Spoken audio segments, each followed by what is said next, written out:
I'm the most underrated, most hated, greatest of all time. Ladies, gentlemen, and variations thereupon, this is Modern Escapism.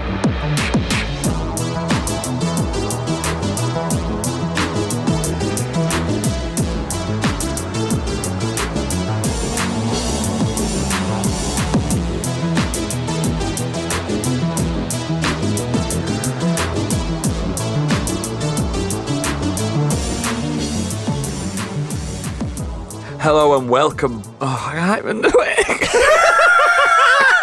Hello and welcome back to the show. As always, I am the most underrated podcast host in Britain in the past 5 years. I am, at least.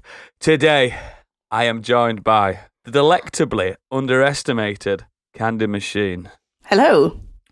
The universally disparaged Gadget. Oi. The superbly underachieving Stig. Underachieving cheeky bastard. And the surprisingly undercompensating Biggie. Okay, hello. Just get over that Patreon shite. Come on, do it. Hang on. No. Let's stop here. Oodles, go to bed. We'll do it without you. You're in no fit state to do this. No, I am. Right, Stig. On with the patron stuff. Yeah, just leave all that in, Gadget, please. Right. Okay. Let's have some context of what's going on. Someone's very, very hungover. Someone hasn't been to bed. I wonder if you can guess who it is. It's Biggie. No, it's certainly not Biggie. Nope. And it's certainly not Candy. And it's definitely not Stig. No. Potentially not me. Who's left? Just get on with it. Right. If you want more of this top quality content, you can go to patreon.com/modern escapism. On there, you will find the 3 tiers that we do. The first one is Modern Escapees, £5 a month. That will get you an extended edition of this episode and every weekly episode. And you will get at least one monthly special and any other specials that we do. If you are into Dungeons and Dragons, we also do a D&D play podcast called Do Dragons Dream of Scorched Sheep? And for £5 a month, you can get the Scorched Sheep tier, and that will get you ad-free early access to the show, all artwork Candy produces for it, any battle maps Gadget does for it, any original music, character sheets, anything that we create for the show, you'll get access to, and you'll also be able to suggest NPCs and items for Gadget to use in the campaign. And if you're feeling flush, go Biggie or go home, you can select the Biggie bundle for £7.50, and that gets you everything. Or pay £10 and you can listen to Oodles keeping the recording device on at all times, especially when he's out drinking, and you can hear the lot. No, man. Sign me up. That's the special New Game Plus version. Yeah. At least the Oodles haters like this episode because I'm going to be quite quiet. There's no Oodles haters, mate. There's one or two. Yes, there is. We just don't talk about it.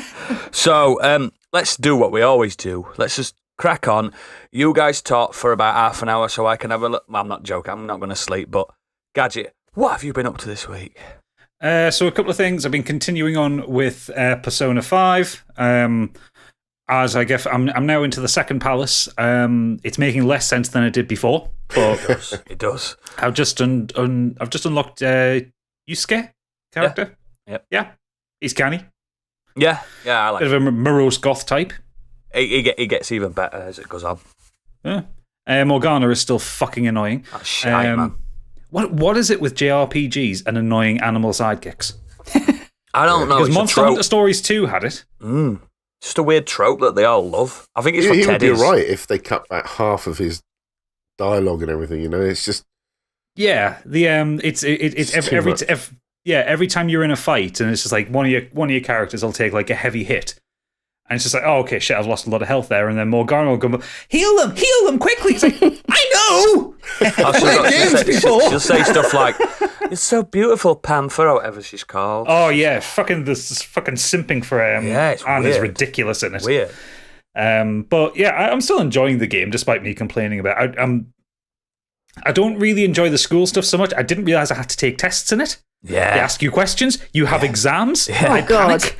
Or What's the you point can in Google the answers.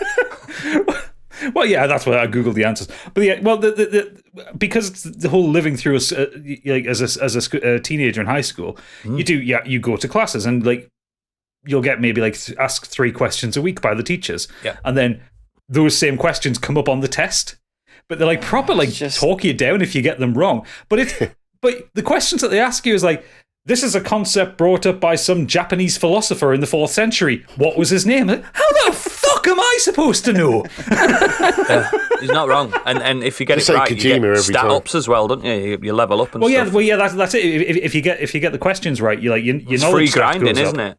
Yeah, but if you don't get them right, you can't get that knowledge. You don't get that opportunity back. Exactly. And like doing the exams doesn't give you a knowledge boost or anything like that. So it gets really fucking annoying. But I like the what is it called? Mementos, the roguelike bit where it's a bit like the Chalice Dungeons in Bloodborne, where it's just you get a van.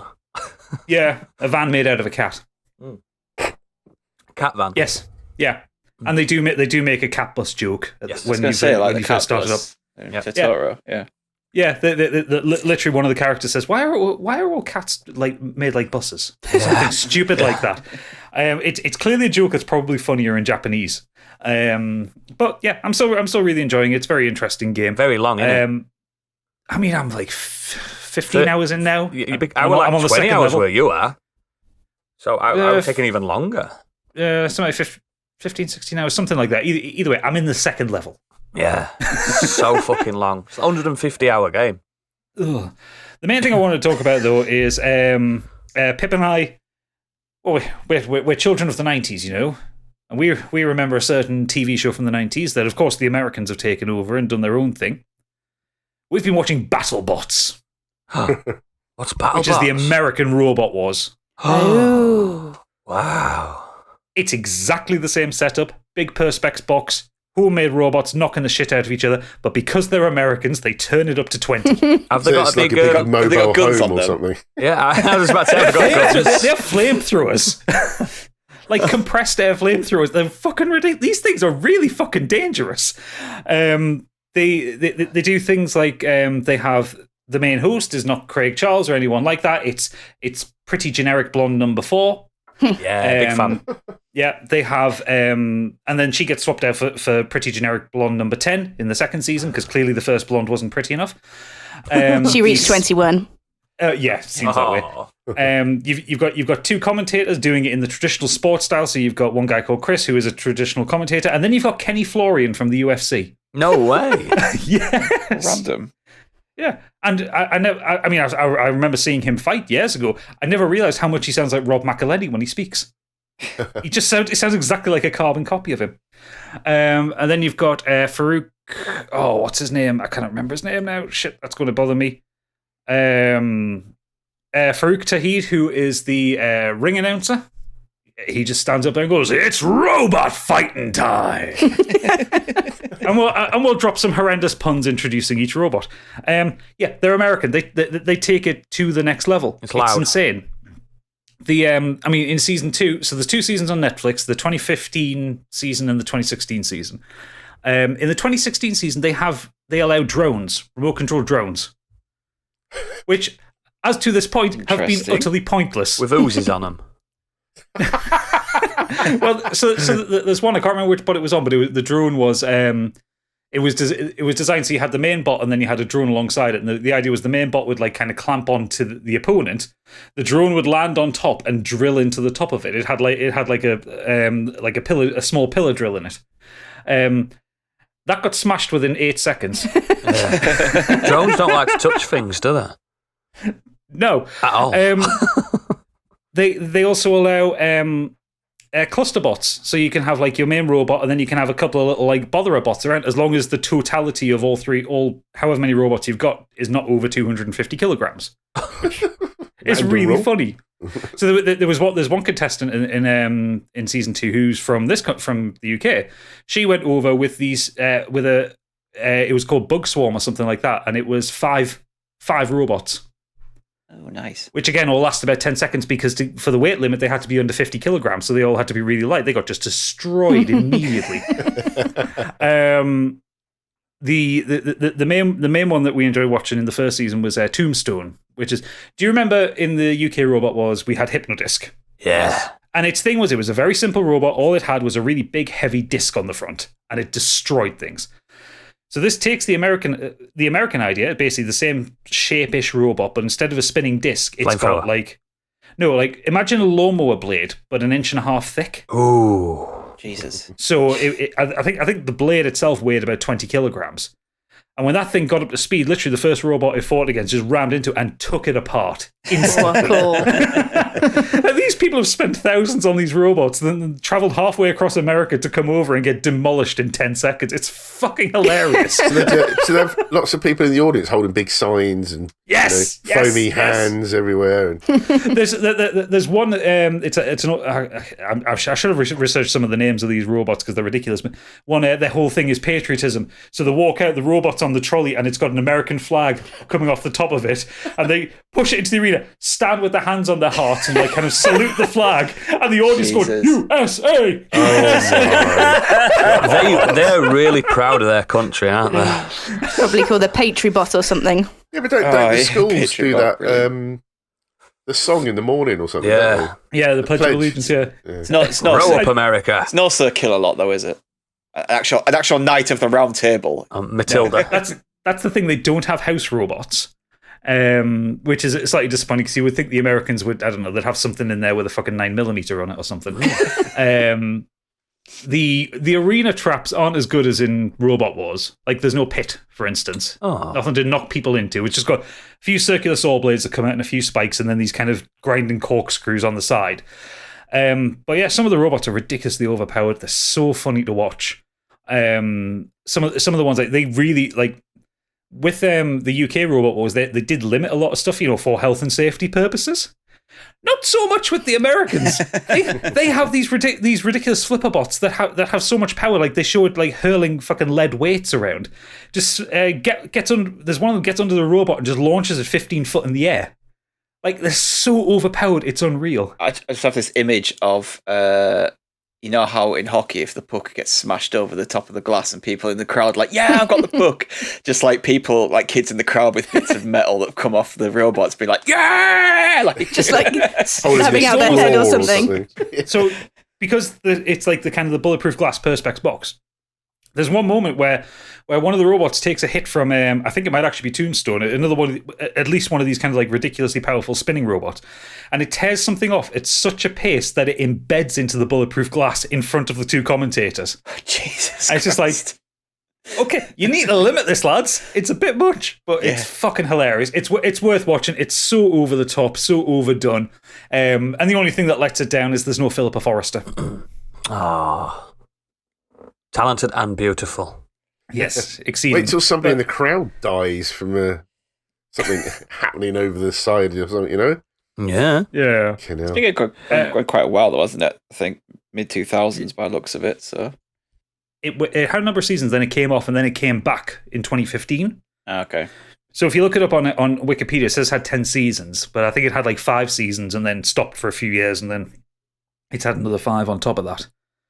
It ran from 2000 till 2002, and then from 2015 onwards. Like I was then, they had a bit of a nostalgia reboot, didn't they? Yeah. It's so worth watching. It's so stupid. It's so brilliant. And it's, like I say, it's just Robot Wars turned up to 11. It's the same format. It's the same kind of like group stages knockout format. The worrying thing is now, if other countries are doing it, like when Japan get involved, they're going to be mechs, aren't they? They're going to be Gundams. Yeah. That's incredible, isn't it? I'd watch that. Yeah. Imagine if it get to this thing and Boston Dynamics just send in one of their robots. It's just like a real life robot just picking them up and throwing them around. Versus that Asimov or whatever it's called. And he just gets destroyed and decapitated. Poor Asimov, no! I'll send you the clip of the robot fails that I got sent the other day. They're brilliant. Seen loads of them. Yeah. I will love that, but watch Battlebots. It's stupid fun. We will. Right. I'm just going to go in the order that I can see. It's me now. So, I'm I've had a busy week. As you can already tell, I've been out, but I'm not going to discuss my actions. No. I think we should discuss your actions because the audience has come to this podcast for jovial entertainment, and our host sounds like he's dying. Okay, well, I'm not. Literally and figuratively. Excuse me. I just didn't get in till 6:30 this morning, and I haven't slept. So that's it, really. There's no massive stories to tell that you know of yet. Yeah, there is that. But this week... Are you going to be banned from any more pubs? No. Well, it's a town I don't live in that we went to, so I don't care. Ah, that's why you went there. No. But yeah, I this week I've been catching back up with my Walking Dead. I'm on season 9 now, and I think it's one of the best seasons I've seen so far. I don't know if anyone else can remember season 9, or even if you got that far. I didn't. But this shit, it's gone scary again. Like the last episode I watched today... and I don't know what happens past it, but mate, the fucking zombies are talking to each other.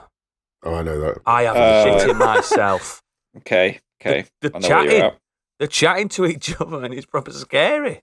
And there's been I'm sorry for spoiler alerts, but there's been a massive time jump, like a 5-year time jump. Yeah, it's fucking wild. Everyone's older. Why'd they do that? I don't know. Probably just they just have. Just so they didn't have a fucking baby. Probably. Like little kid. It was just like easy. People were having babies left, right, centre. Easier to make them grown up. Maybe. But I think this season's really strong so far. It's gone back to being a little bit scary. You know, like the first season, because I think the first season is probably its best season so far. Well, the first season managed to have its scares. One, because it was short; it was only 7 episodes. Oh yeah. But there was so much about everything that the characters didn't know about because the zombie thing was new to all and we the got characters. Them first few episodes where it's just Rick and when he meets up with Morgan and that. You know what I mean? There's a lot of being scared on your own.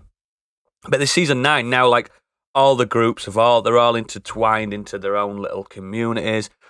Barely any of them are mates anymore. They're not enemies, but they're not mates. And now the zombies are fucking talking. So I am shitting myself. This is scary shit.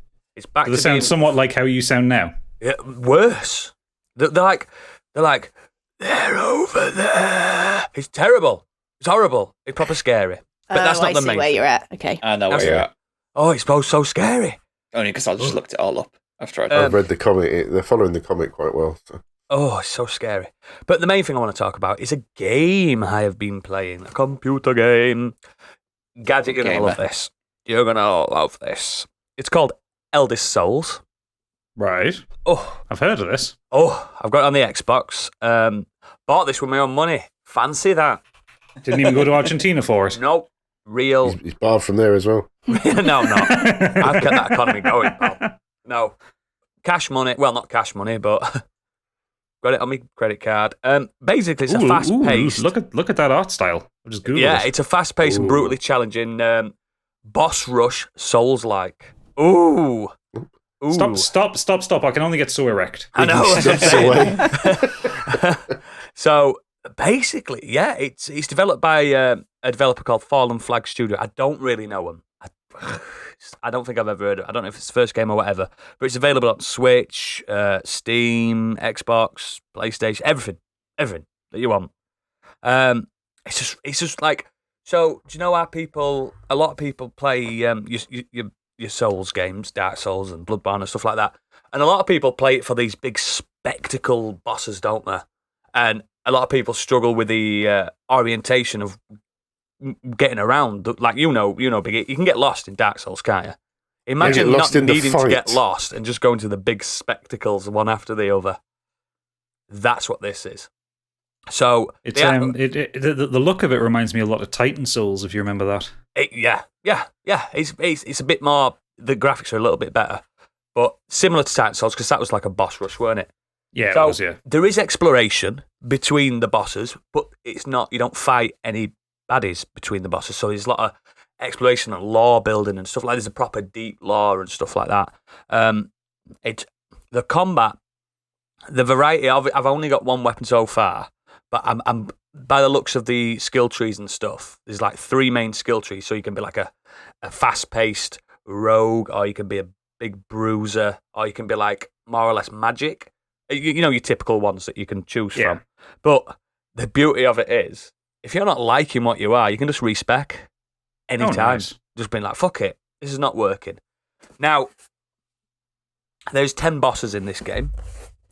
I've been playing this game for, let me look, 15 hours. I am on boss number 2. Oh. I have died 262 times. It is fucking hard. Really hard. However, Gadget, think back to Demon Souls. You know, when you beat that really tough boss for the first time and you got them that like, chill down back of your spine and goosebumps and that, imagine that. Ooh. Again. You can't play Dark Souls now with a challenge, can you? No. Don't your eyes closed. This will it'll quench that hunger that you want for it, that thirst. It's really cheap. I think I got it for like 16 quid or something like that. It's so satisfying. If you're interested in a Souls game, but you don't want to get lost in, as in, because you can't. It's pretty linear, but the world's fantastic. As you said, the art style's beautiful, but the bosses, because they've put all their thoughts into the bosses. The first boss is like a tutorial boss. It doesn't even really count as a boss. You will win it. You know what I mean? And you think, it's your asylum demon. Yeah, you think, fucking hell, this is easy. I'm going to smash this game. Your proper first boss, it took me 105 attempts. But when you die, you don't lose anything. It just says, do you want to try it again? And you smack bang next to that boss instantly. Bang. So it doesn't feel like you're waiting, like you died. Do you know what I mean? And you got to wait for a loading screen. It's just like bang, bang, bang. So you can do 10 attempts in a minute. Right. Just, okay. Oof, oof, oof, oof. That's good, because when I see Biggie playing, like so annoying, trying to take down Ornstein and Smough, is that it? Mm-hmm. Yeah. He's got to run through like 3 enemies that are chasing him just to get there, and it's that initial run back is like one of the things that's probably most annoying about it. It's like I've constantly got to run through them again. Sometimes you fight them, sometimes you just run through, and you just like. Sometimes they get you and kill you, and you're like, "Fuck's sake!" Yeah, like, it's proper annoying. And the enemies in Dark Souls are tough, but there's no normal enemies in this. And the thing is, like, you can instantly restart and fight that boss again. Or if you pick not to restart, you come back to the bonfire, inverted commas, and you can respec and you can do what you want. And it's just really fucking fast. It's fluid. It just feels good. And you'll like this as well, Gadget. It's got the Bloodborne mechanic of that's how you heal. You be vicious. Oh, I did like that about Bloodborne. Yeah. That was a very fun feature in Bloodborne. Yeah. And something I would have liked in Sekiro. Yeah. Would have made my time with Sekiro a lot better if I could have done that. Absolutely. There's no shields in this game, so it wants you to be like vicious and just constantly on it. Is this a new game? Yeah. Yeah, come on, July. Yeah. A lot of people don't talking about it then. No, it's because it's everyone's sick of hearing these. Oh, it's another Souls. So many shit ones. That's the problem. Yeah. Would you say this is not one of the? Would you shit say ones. it's underrated, Oodles? I'd say it's very underrated. Yeah, I would. It's, I'm looking at it on the Steam page right now. It's got very positive reviews, but it's only 895 reviews. That's one review. They've died 895 times. I think someone like you, Gadget, that's more you're more fluent in Bloodborne than I am. You're a better Bloodborner than I am. I'm more Dark Souls. I think you'll get through this quicker than I would, because you just would.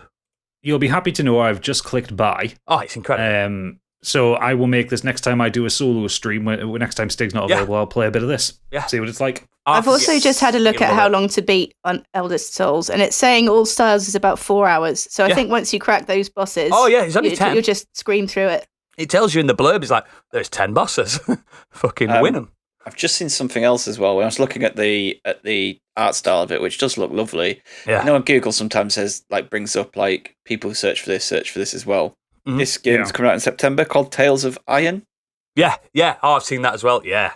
That's described as an RPG adventure with punishingly brutal combat. So another one maybe for you to try when that comes out next month. The thing is with Eldest Souls, like I said, I think the most deaths you get on this might be my playstyle, but the more deaths I got on Dark Souls was from the exploration and panicking and falling off things. Gravity were a bastard on it, wasn't it? With this, because it's literally just boss. I know a lot of people that play games and they're like, I couldn't play it. I kept getting lost, and people don't like to be lost. It frustrates them. Yeah, You're not going to get lost on this. It's just really good set piece after really good set piece, and it's basically tiny little Bloodborne. It's incredible. I'm gonna add that to my wish list. Yeah, it's so good. I'm up for that. I feel like it's for people that want to play a Dark Souls game that doesn't want to really be punished too much. But the deaths are that fast, and you're back at it. Fuck it. You know what I mean? I loved it. Every single death, I was like, I know what I did wrong then. See, that's what I kind of like. The fact you said you're back in it. Like when I was playing something like Celeste, whenever you died, you didn't feel too bad. And that's why people love Celeste. You were straight back into it. Yeah. Oh, it's so good. I recommend everyone listening and all you guys just play. If you've always wanted to get into that kind of game, just give it a try. That's the thing with Dark Souls, I find, though, is when, like the current bosses that I'm on now, it's like at the beginning of the stream, I'm up for it and it might be going well, or I die a few times, then have another go and feeling like I'm nearly there. When you lose, doesn't it? But when you keep losing and losing, that interest just wanes at all. Gadget's probably done this as much as I have. You think to yourself, I'm gonna have a Dark Souls run. You go, you might be playing it 5 hours. First death, you never play it again. Yeah, no, I've abandoned runs. It's not usually the 5 hours. It's like if I don't know, like if I'm doing Dark Souls 3 and I fuck up and I die to Gundyr, I'm just like, fine, fuck it. Okay, I'll play something else. First boss. Yeah. If I'm going to die at the first boss, I'm not going to play the rest of it. I have about a 5 death limit. If I get to a boss and I can't do it in 5, I'm like, fuck it, I can't do it. I'm not playing. I can't do it. And the mechanics in this are just, it's not complicated. Think we all like that. What did we all play other week with the crow? With that? Death's Door. Yeah. It's a bit similar to that controls-wise, so if you like that, you'll like this. Obviously, it's not free like Death's Door was, but just fucking play it. Yeah. I shall. Yes. Candy, what have you been up to? 2 things, as always. So I watched The Witcher Nightmare of the Wolf, the anime. Did anyone else see it? I know of it. I've not watched it yet. It's not yet. really... I've seen Reddit complaining about it. Oh, how are they? I haven't seen any Reddit complaints. It's probably going to be good then. Yeah, yeah, I really enjoyed it, and I don't always enjoy as you know, I don't always enjoy prequels, but I don't always enjoy a lot of animes as well. But this one, it ties in so seamlessly with the current Witcher TV show, and that it's written by the same person. It's the same showrunner who's it's based Lauren. On the books, then, yeah. I don't think it is. I think this is. So when I say the writer, it's the same TV writer. Yeah. All right. Yeah, this is a completely. This is pre the books, I think. Yeah, so it will follows, be. It's about Vesemir, isn't it? Yeah, so, when he's way before. It's his very early history. Until now, we've only seen him as like an elder Witcher, I think. I haven't actually read the books, but as far as I know, we only know him. Yeah, you only see Vesemir in the books as like you only see 300 years old, something like that. Yeah, so this explores his young life and how he becomes a Witcher, and it sort of explores how he becomes the unwitting leader of a debilitated sort of Kaer Morhen. Kaer Morhen, yeah. Morhen, yes. It's been done by a Korean animation studio called Studio Mir, and I had a look at what else they've been. Castlevania, wasn't it? I don't think it's Castlevania. It's Dota, Dragon's Blood, I recognise, The Boondocks, and Mortal Kombat, Scorpion's Revenge. It does look like the Castlevania anime, though, from the trailer. I wonder if it is. If it was, I didn't see it. It just looks like it. But it's really good. The animation's really good. It looks really beautiful. And I actually saw a clip on Twitter earlier that Lauren Hisrick had posted, and she was saying that there's things that she was convinced to do in an anime rather than the TV show because there's so much more scope to do these huge battles, and they really do take advantage of that. There's just monsters on monsters on monsters on monsters, and it's just incredible. You understand just how powerful Vesemir is as well. If you are a fan of the TV series, I think you really do need to watch it because it's setting up. I think it's setting up the second season of the Witcher TV show, and it's almost definitely setting up there's going to be a prequel live action, isn't there? Yes, so there is. Blood Origin. So it's almost certainly setting that up. I ended up watching it twice, Wow. just because of the final line in the film. The final line, I was like, wait a minute, you have to go back and kind of rewatch everything and pay more attention. Isn't the new Witcher TV show coming out fairly soon? December. Yeah. So the one with Geralt in it is December. The prequel live action, I'm not actually sure. I think it's May next year, isn't it? Yeah, I know it's prequel going to be live running action alongside it. is middle of next year. Witcher season 2 is 17th of December. That were which wrapped is also last year, Spider-Man wasn't Day. it? Is it? No. Because of the pandemic, it only wrapped a few months ago. Shit. It's Scheduled. if you- but If you go back through it, it's been dogged by problem after problem. That started shooting February 2020. wow. Obviously, naturally got shut down pretty Yeah. quickly. Then came back when they moved the production from Europe to the UK. Yeah. When stuff started opening up here last summer, got all the pre-production done, got set up, shot for several days. Then someone got COVID on the production, so Oh, it had to be no. shut down God. again. And it's just been like that all the way through. And then like earlier this year, like Henry Cavill, I think he fell off a horse or something like that, and Yeah, he injured his did. shoulder and Yeah. stuff. And That's why there was an earthquake when he fell off a horse. it's been an absolutely cursed production. Oh, Do you know what's really great though? I was just thinking like that's coming out, and obviously we've had this animation special. It's like so much nerdy shit is getting turned into like top quality TV shows. Yeah. So good. taking Like, over, mate. next year there's like Lord of the Rings, and if you're into it, Wheel of Time, and all that's coming out and stuff. Well, I Loads think of- The Witch has really opened the door for a lot of things, and I think that because there's a Fallout TV show coming out as well, and There is. we've actually just recently And The had Last a of Us. little. That's right, yeah, and I think that is because of The Witcher as well, because it has done so well off the bat. It did really well. There's rumours of the Neverending Stories show on Netflix as well, isn't there? Yep. They've acquired Netflix- some rights to it. I don't know what it is. It might be the films, but people are speculating it might be a show. Yeah, And Netflix the just Labyrinth. dropped. Netflix just dropped an anime of Monster Hunter. Yeah. Yeah, they did. Yeah. Which To be fair, apparently Netflix isn't just terrible. throw money at anything though, don't they? Yeah. Yeah. See if it sticks. Yep. I also watched a film called Jolt. Jolt. Oh, Jolt. This is a film starring Kate Beckinsale, who she. Oh yes, Talented and beautiful. Oh my gosh, she's stunning. Oh, it's just not fair. Oh, the cow. And she's like Um, woman doesn't 50. age. I say the woman doesn't age. She looks Yeah. the same as she did in No. Underworld. Oh, Well, Underworld. I've got a point about that, but I'll come to that later. So she's a character who struggles with like an explosive anger management problem, much like myself. When she loses her, much like she has. So when she loses her temper, she has a sort of a surge of adrenaline that gives her almost Does she superhuman turn powers. green? She doesn't know, unfortunately.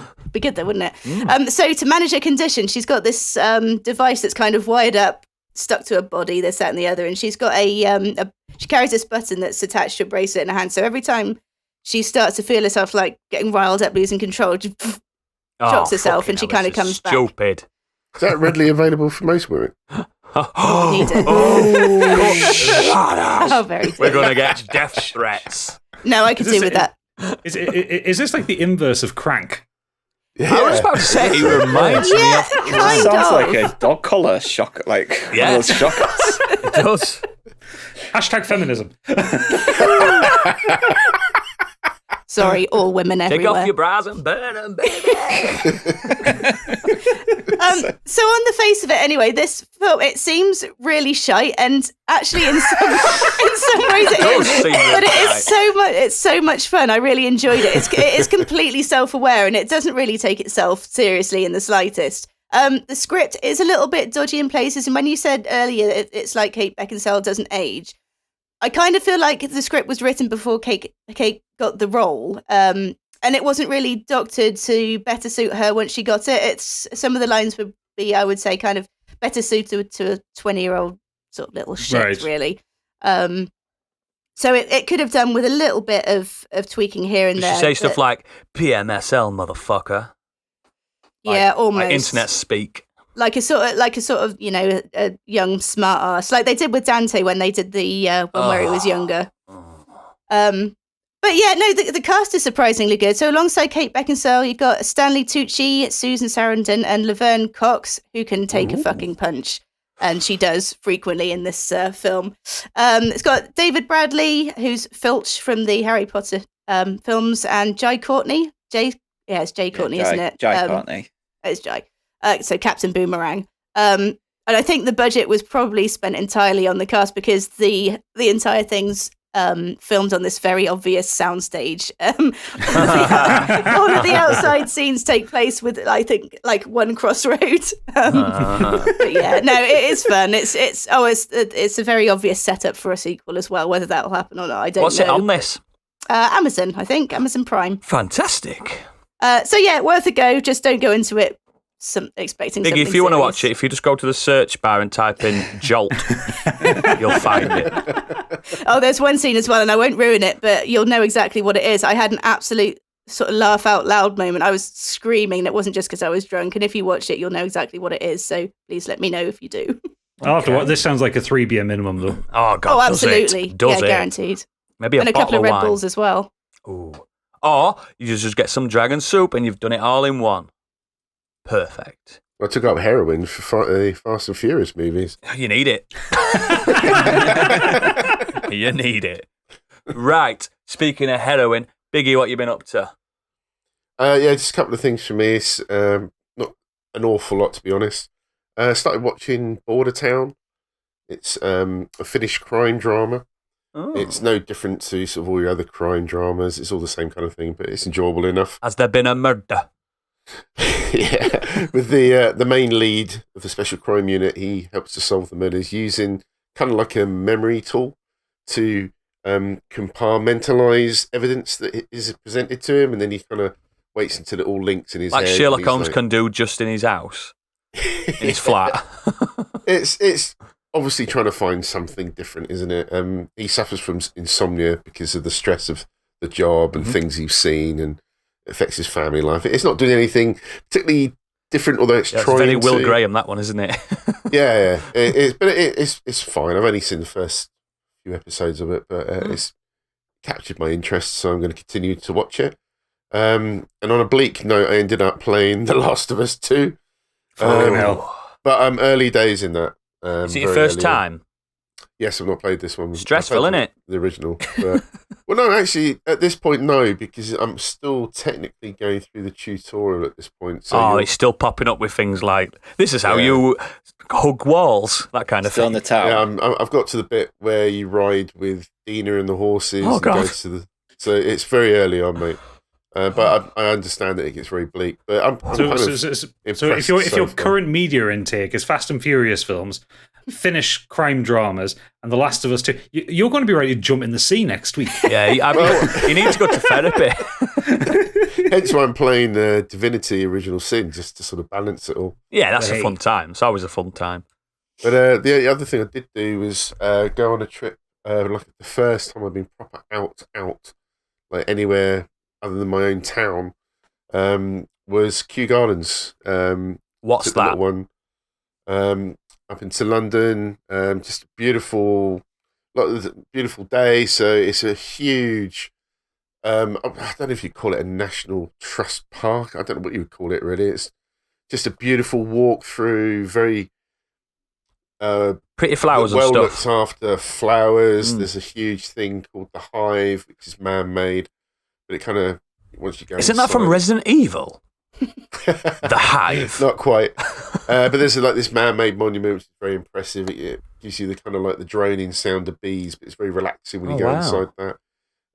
There's a big greenhouse area there where they're looking after flowers. It's just a really nice walk through. Little one, there's a little play area for her, and then from there we went into Covent Garden and had my mind blown and how busy London is at this point. With the They don't pandemic care going anymore, on. do they? No. They do not It was- care. It was interesting. We went to Chinatown for a meal. It was just, it almost felt like life had gone back to normal in its own weird way. I get that. But it was mega busy. I was really surprised compared to my own town or going into Brighton or something like that. I was really surprised just how busy the West End was. Did you wear your exclusive Modern Escapism mask? I have been wearing it out and about. So have actually. I. And I've been recognised as well What?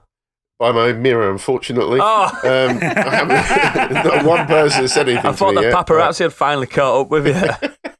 Biggie, It look over here. It will Biggie. But it was just interesting being out and about with the family. The first time we felt to actually go out. Yeah, good. Good for the soul. Yeah, that's it, really. Yeah, it was. It was a nice breath of fresh air, technically. Excellent. Stig, what you been doing, buddy? I've also been out and out all week because I've been on holiday. So went to a theme park, a zoo, safari, Warwick Castle. Just someone's earning. Yeah, and He probably spent less than you did in Doncaster last night. Oh, mate, spent 200 quid. to be fair, it was all Patreon money. No, it was all money that we had a holiday booked and it got cancelled, so we just used it for this. But it was really good. I mean, the Warwick Castle, woke up in the morning and the girls were like, I don't really want to go to the castle. It's like, no, I want to go to the castle. We're going to go. And we got there and it was, they loved it straight away. They were like running inside the castle. Let's go in here. Let's walk around here. They were loving walking throughout the old, like the living room and living. Could you go on like the ramparts and everything and up top? Yeah. We went up there and up to the top, right to the top. And then we watched Did you shout like Stigveld as well at one point? Please tell me you did. No, I did, though, because the girls bought some wooden shields and swords. So I was running around, messing around, going, huzzah! The famous Stigveld quote there. and then rolling a dice and missing. Yeah. They do D&D weekends in Warwick Castle, don't they? They do that. They do? Yeah, D&D in the castle. Comic Relief had that competition for it. That's right. Yeah. Yeah, it's a really good day out. They did they had what are they called? When the horses run at each other with a Jousting. They had a big jousting thing set around the War of the Roses, so it was all a big show about this happened, and then it was and which side were you on? Of course, I was on the Yorkshire side, the White Rose. I was giving it the big one for the White Rose. There's obviously a few Lancastrians on our side, though, because when we went to cheer it, you could just hear a few people going, boo. Fuck them. Yeah. And I was like, but I know how this ends, and we lose. Yeah, I know. We've been losing ever since. But it was great. Like, honestly, Amelia, like, she was like on my back so she could see over the top, and she when she about halfway through, she just went, "Oh, this is amazing." They really enjoyed it in the end. I was like, see, it was worth going there instead of the other thing we were going to do. But yeah, it was really good. But because I've been away, the only thing that I've done is when everyone had gone to bed one night, I watched Boss Level. Boss Level? Boss Level. So Boss Level is a film on Amazon Prime. It stars Frank Grillo, Mel Gibson, Naomi Watts, Ken Jeong, and Michelle Yeoh. She watched that. Yeah, I've seen this advertised, yeah. It's about a retired special forces officer who's trapped in a never-ending loop on the day of his death, during which various assassins are trying to track him across the city to kill him. It's really good fun. She liked it. It's pretty much what you expect and that what you get. It starts off with Grillo's character Roy. He's in the midst of his many deaths. When we was first introduced to him, he's on day 78. So we don't see him at the start when he doesn't know what's going on. Remind me who he is. Frank Grillo. Frank Grillo is the guy who plays Crossbones in MCU. Oh yeah. Gotcha. 55 years old. He looks fucking incredible. It looks mint in Winter Soldier, Rumblow, isn't it? That opening scene when he's got his top off, I'm like, you fucking bastard. He's just like muscles on muscles on muscles. Yeah. Yeah, so he starts at day 78 as an assassin in his apartment, and unfortunately for the assassin, he knows every move. So it's very much like, in Groundhog Day, where Bill Murray memorizes the security guard's movements. To try and chat that woman up as well. So he can steal the money. Yeah. Oh, yeah.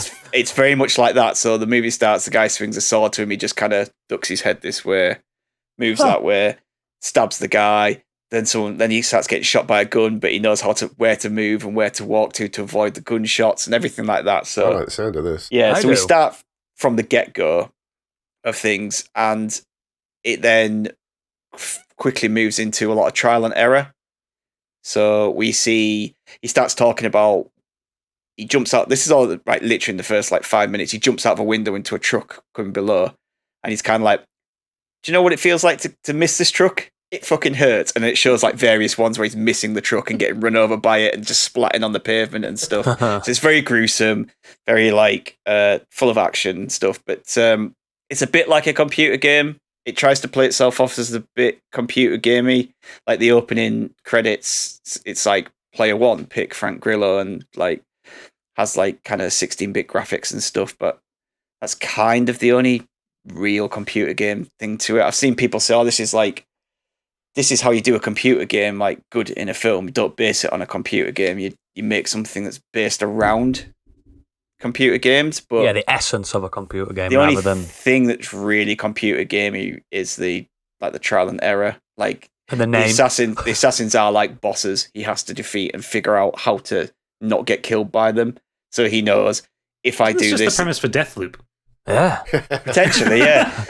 He's basically like, if I do this at this point, I know that rocket launch is going to miss.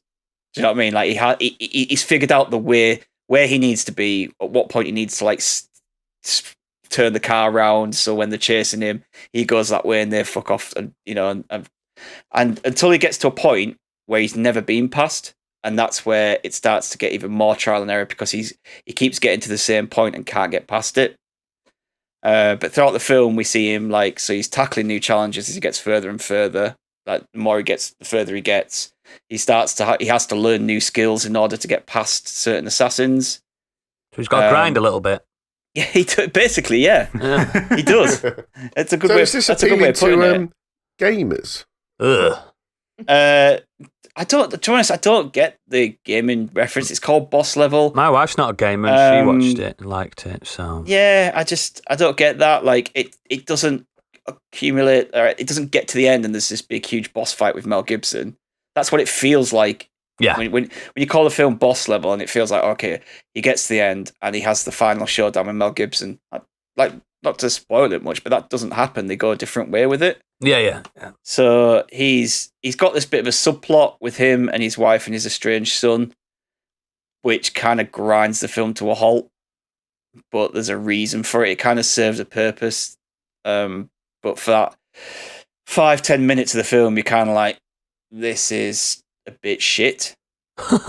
Until it actually gets to the point and it's like, okay, that makes sense. But did we need to see all that? It's just a bit. Yeah. It just kind of slows the film down. Yeah, unironically, you get what you expect. It was entertaining. Grillo does a good job. He's maybe a little dramatically limited for his monologues that he does throughout, but he's like quips and his fighting and the action is really good. Naomi Watts is very bland, very forgettable.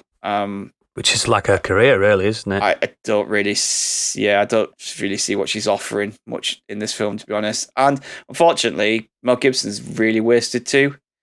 Because he's been terrible for 20 years. yeah, but you can. He's the oodles of movies. No, he's done some good stuff, but he still has a charismatic on-screen presence, but they don't use it, and there's that slightly unlikable edge bubbling underneath, really, isn't there? Like, it's not just the character in the film, it's him in real life. And that serves him really well, but they just don't really lean into it. It almost feels like him and Naomi Watts weren't really needed for this film. They don't really serve what purpose you think they could do. You could have just had anyone in there. But overall, enjoyable, some fun action, great deaths, either from himself or the assassins, and the final loop of the film is really well done. Like, I really enjoyed what they did with it in the final bit. So yeah, solid 3 out of 5 action pulpy film.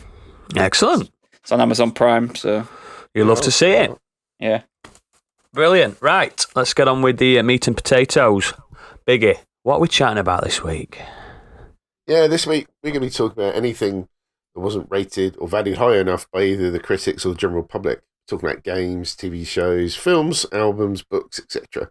All the things that are underrated and deserve much more, and everything in between and on them. Excellent. Very simple concept to follow, this one. Again, quite surprised we haven't done this one already. But yeah, well, let's just start as we mean to go on. Gadget, bring it to the table, sir. Well, I'm going to bring a game that we haven't referenced this particular one so far yet today, but we have referenced the series. I want to talk about Dark Souls 2. Oh, baby girl. Woo.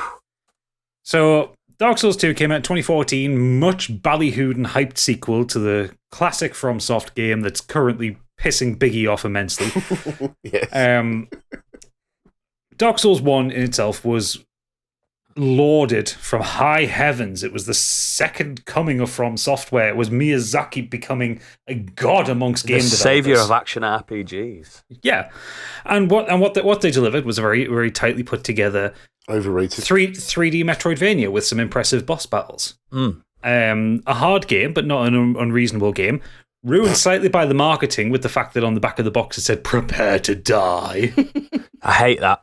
Namco Bandai fucked up the marketing. They made it all about, yes, this is a difficult game. Said, well, yeah, but so was Super Metroid. Yeah. This is just taking those concepts. So was Super Mario World near the end. Yeah. You know what I mean? It's just a game that doesn't have an easy mode. That's all it is, unless you pick Pyromancy. That is the easy mode. Yeah, exactly. Yeah. Now you tell me. We tried to tell you. We did. You didn't listen. I don't, generally. Anyway, Dark Souls was developed without the intention of a sequel. It was also the spiritual sequel to Demon Souls. But Miyazaki's not someone who likes to rest on his laurels. He wanted to do other things. But Namco Bandai, or Bandai Namco, or whatever variation of their name they are on this week, turned around and said, No. That's sold a lot. We want more. They Activisioned them. They wanted lightning to strike twice. Yeah. So From Software got to work developing Dark Souls 2. They binned off the original engine that they had. They brought a new one in. They did the Chicken Wings challenge to promote it? No, that was Dark Souls 3. Oh, was it? Yes, it was. Yeah. Miyazaki got the project started, but then got bored and decided to start making Bloodborne for the PS4. Makes sense. A very good career move on his part. I agree. So it was handed off to what a lot of people referred to at the time as the B team. Not really the B team. It's still From Software. But I mean, it was directed by Tommy. I'm going to get these wrong, but Tomohiro Shibuya and Yui Tanemura. Tanemura. He knows. Both veterans of From Software, both having worked on Kingsfield and Armored Core and all this stuff in the past. Like, they're not slouches in the directorial department. So Bandai Namco start doing their hype thing with kind of trailers featuring actors in suits of armor rather than like CGI ones. Gotta remember that. Yeah. The tagline this time was "Go Beyond Death." Yeah. Which nothing in the game takes you beyond death, but okay. Yep. And the game drops. I buy the collector's edition because I'm an idiot. So did but I got a very nice big plastic statue of the Faram Knight. Day one. Yep. My birthday, in fact, it came out on March 14th, 2014. So I'm sat there. It's my birthday. I've got the day off. Yeah. You know that shot from Scott Pilgrim versus the World where he's sitting in front of the door? Yeah. Yeah, they do drop at the beginning of the year, don't they? Yeah. Like, well, Elden Ring's January. Oh. So yeah, I started playing the game. I adored it instantly. So did I. I started making YouTube videos. That's what I was doing at the time. And as I'm uploading my first one, I'm kind of then like looking on the reviews, and it's getting 7 out of 10s. It's getting. It made no sense to me that. And then I started looking. I did a bad thing. I went on GameFAQs. Why? I was on the forums at the time. Oh. And the hatred. Oh yeah. The hatred coming from the audience. You're losing your health every time you die. Yeah. Or looks like the character shit himself the way he's running. Yeah. Why does he roll so slow? What's a human effigy? Oh, that I went in a coffin and now I've got long hair. Boobs. Yes, there is a gender change coffin in the game. Surreal. Japanese game, what do you want? Yeah. People complaining about the state of the bosses. People complaining that all the bosses are dudes in armor. They're fucking not. No way. Granted, there are a few dudes in armor bosses and a couple of ones that end up recycled. You get the Dragon Rider twice. Yeah, Covetous Demon's not Covetous Demon is should be a mid-level boss, not a fucking end-of-level boss. I love that boss, mate. Oh, he's a fucking waste of space. It's great. You can get him to poison himself. It's hilarious. I know. But yeah, so like the entire fan base were kicking off because it wasn't the same as Dark Souls. And I remember being kind of quite perplexed with this because Dark Souls is not the same as Demon Souls, but everybody loved Dark Souls. And over time, like, I mean, don't get me wrong, Dark Souls 2 was not a perfect game when it launched. It still had a load of bugs about it. Enemy placement was fucking weird. Yeah. In some places. Some things didn't make sense. They ended up remixing it when it came out for the PS4 and Xbox One, which is where we get the Scholar of the First Sin edition. we got 3 sets of DLC, which were then mixed into that, and the whole game was kind of remixed. Enemy placements were adjusted, some things were rebalanced, you got some new weapons, some new items, that kind of thing. Then it got perfect. Yeah, then it got perfect. Like, Scholar of the First Edition is superb. It's amazing. The game didn't want to be Dark Souls 2, effectively. It wanted to be a new game. It didn't want to be just more Dark Souls, because Dark Souls had been done. That was Miyazaki's vision. This was a different vision, different directors, different writers. It still has a really oblique story that's actually really interesting with a lot of good lore. It's got better characters than Dark Souls 1. Granted, it doesn't have a Solaire, but you get Lucatiel. Oh, Lucatiel of Mirror. She's amazing. Oh, God. Be still my beating heart. The DLCs are rock hard. Like, there were people complaining that Dark Souls 2 was too easy in places, and there are some places you can It is too easy anyway. Level. But you get to those DLCs, it's like the game on crack. It's hard. so hard, but it's like a hard. proper fucking. There is one boss in the first DLC where she summons another boss to fight you. Nadia. Yeah. Oh, God, yes, she does. And then the room after her, you face a great big feckin' poison dragon. Yeah, Singe. You looking forward to playing this, Biggie? Wait till you get to Eliam Loyce, content. mate. It's Frozen. Oh, yeah. But Everyone several loves a people Frozen have level. actually said to me that I would probably like Dark Souls 2 better. I think everyone should start on 2. The thing is, Dark Souls 2 makes a lot more concessions to actually help the player. Yeah. A lot of people complained about the fact that when you die, you lose a little bit of your health, which didn't happen in Dark Souls 1. In Demon Souls, you die, you lose fucking half your health. Yeah. But you basically, every time you die, you lose health down to 50%. You and then start after that, you hollowing, don't lose don't you? any more. Yeah, it's the process of hollowing. And it's a really interesting mechanic. The thing is, with the way health works in Dark Souls, it doesn't fucking matter how much your total health is. Some of these enemies take huge chunks off you anyway, so you're not going to notice it. Yeah. I've noticed that. And Dark Souls 2's got the best poise mechanic in the fucking series. It's got the best poise mechanic. It's got the power stance mechanic, which is great. Power stance. The only mechanic thing they put in, which I hated, was they put a dump stat in called adaptability, which you need to put. You need to put souls into it, so you get your proper roll speed. Yeah, but it's such a wasted stat. Well, that's what I mean. It's a dump stat because like whenever I do a run of Dark Souls 2, the first thing I do is just bash that up to 20. 20. You leave it at 20. Leave it at 20, but that's still like usually 5 to 8 levels. You've got to level it up. Oh, it's like 10, 15,000 souls. Yeah, it's ridiculous.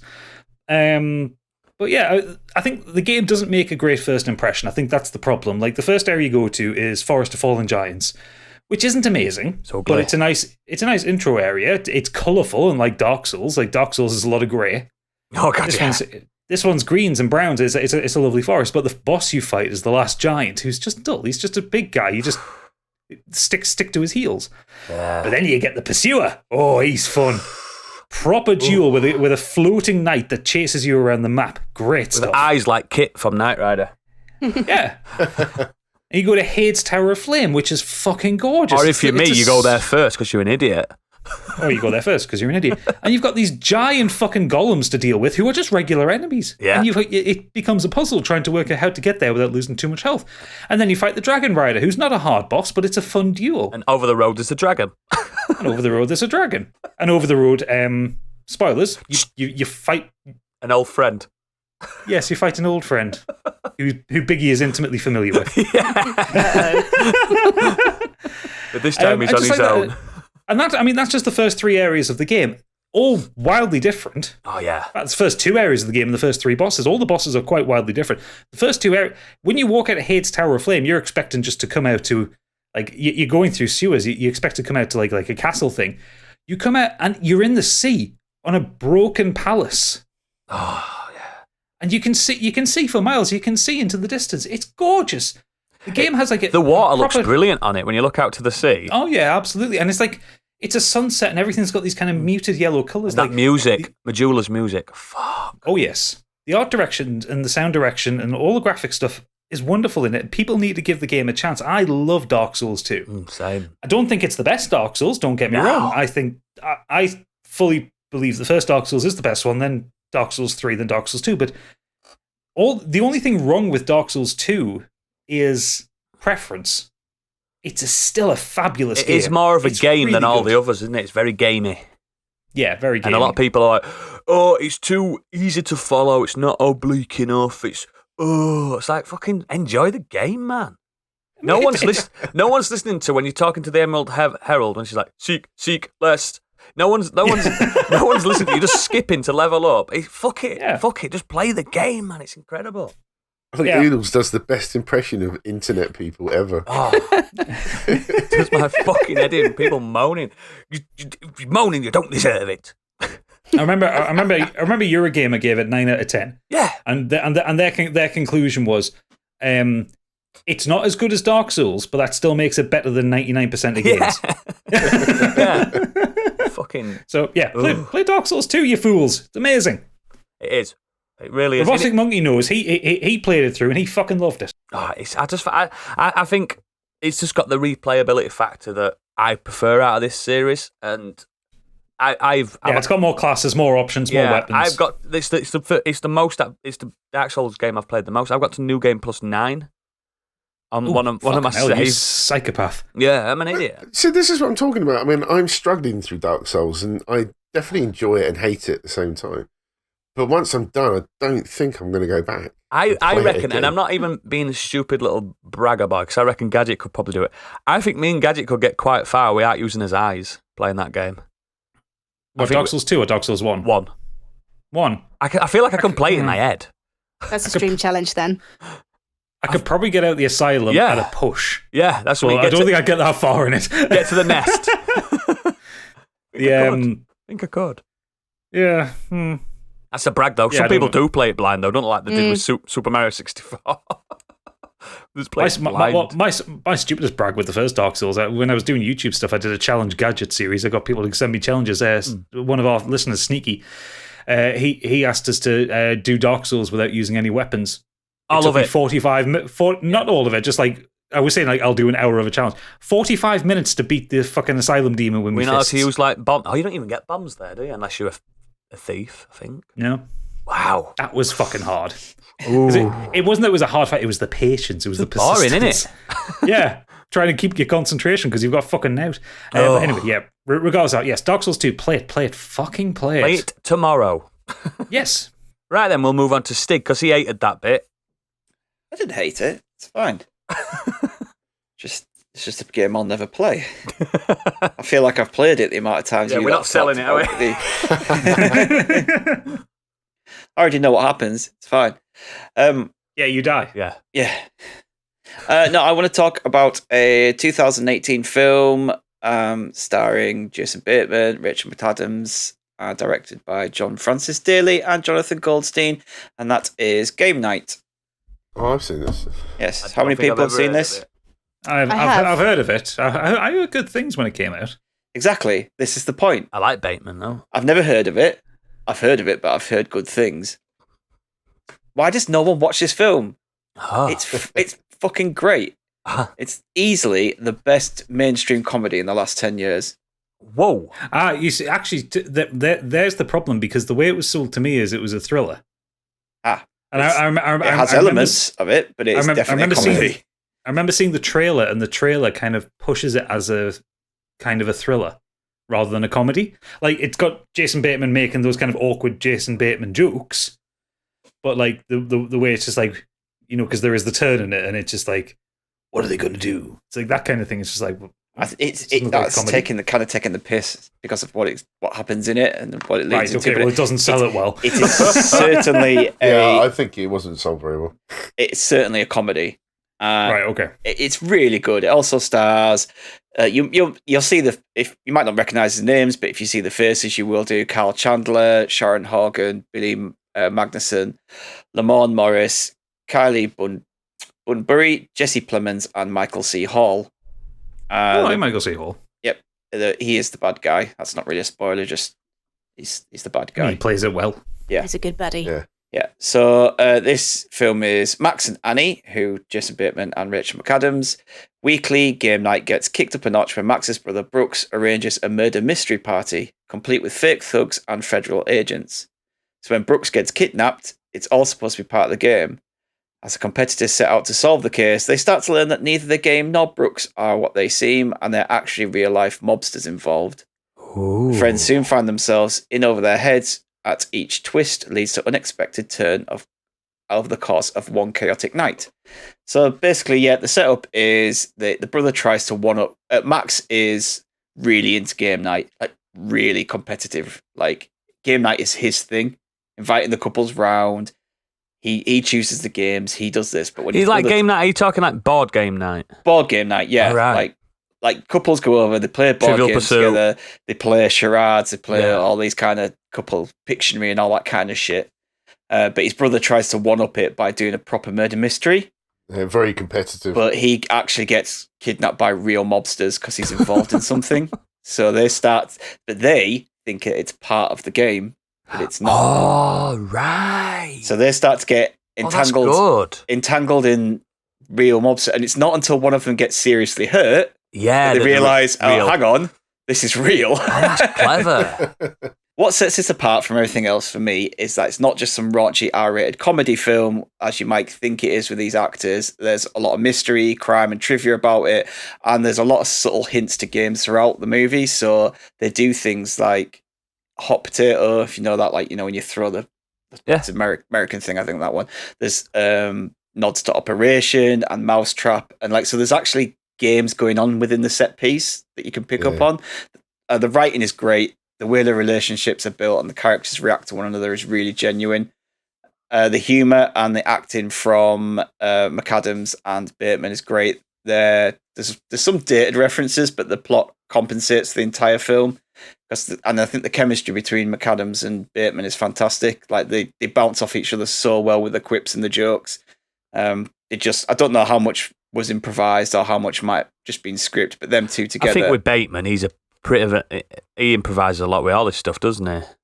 I'm not, honestly, I don't know, but them two together, it's so good. Like they work so well. There is a scene with them in an alleyway where one of them has to perform surgery on the other, and it's one of the funniest scenes in a comedy I've seen in like say in the last 10 years or so. It's so fucking good, so well written, so well executed. The jokes are just perfect for that scene.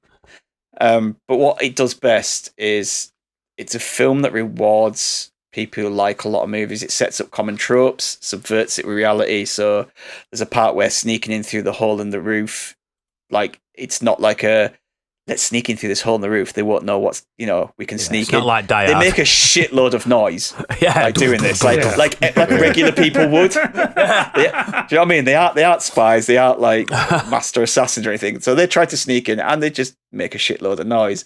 But then it follows tropes with the same thing. Like so it kind of mixes a lot of it together really well.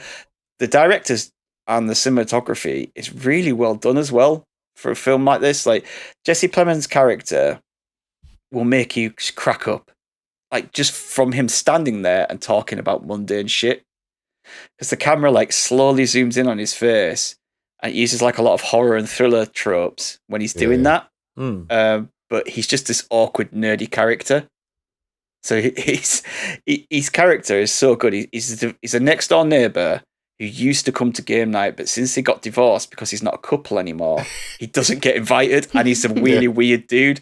And he's always like, every time they come home, he's just there, and he's like, "That's it. Is it game night tonight?" And they're like, "Oh no!" It's just like, "I see you got the crisps that you always buy on game night." "Oh no, these aren't for me." You know what I mean? Like he's there, he's on their shoulder, he's constantly like wanting to be involved, and he's so creepy in his delivery. Jesse Plemons, that ginger guy. Sometimes is he in that the town? Jesse Plemons is the one in Breaking Bad, the young guy that's part of the Nazi crew. Is he not in that the town, that Ben Affleck film? I'm sure he's in that as well. I don't know, he's been in a load of things recently. Yeah, he's usually a baddie, isn't he? That or really creepy. Yeah, just have a really creepy. He's ginger, isn't he? I'm thinking it right guy. Yeah, he is. He's really blonde, strong. He looks a bit like Matt Damon. A little bit, yeah. Yeah. Uglier version of him. Yeah, everything about him though. Friend of the show. I know he's a friend of the show. I know he listens. Sorry, Jesse. It's hilarious but unnerving at the same time. He is just like the standout in that film. He's so good. He is very good in that. Yeah, but yeah, like I said, for me, like what mainstream comedies we had in the last 10 years, probably 21 Jump Street, Bridesmaids. They get talked up a lot. And, rightfully so, I enjoy those films. They're really funny. But this one doesn't seem to get mentioned a lot. Like you say to people, "Have you seen Game Night?" And they're like, No, Nope. I bet that I never heard of it. Like, but you know, it's got 6, 7 out of 10s from most places. But for me, when I do my letterbox reviews, I give it a 4 out of 5. Wow. A little extra heart for that extra like. But yeah, I think there's running jokes throughout with one of the couples about one of them slept with a celebrity.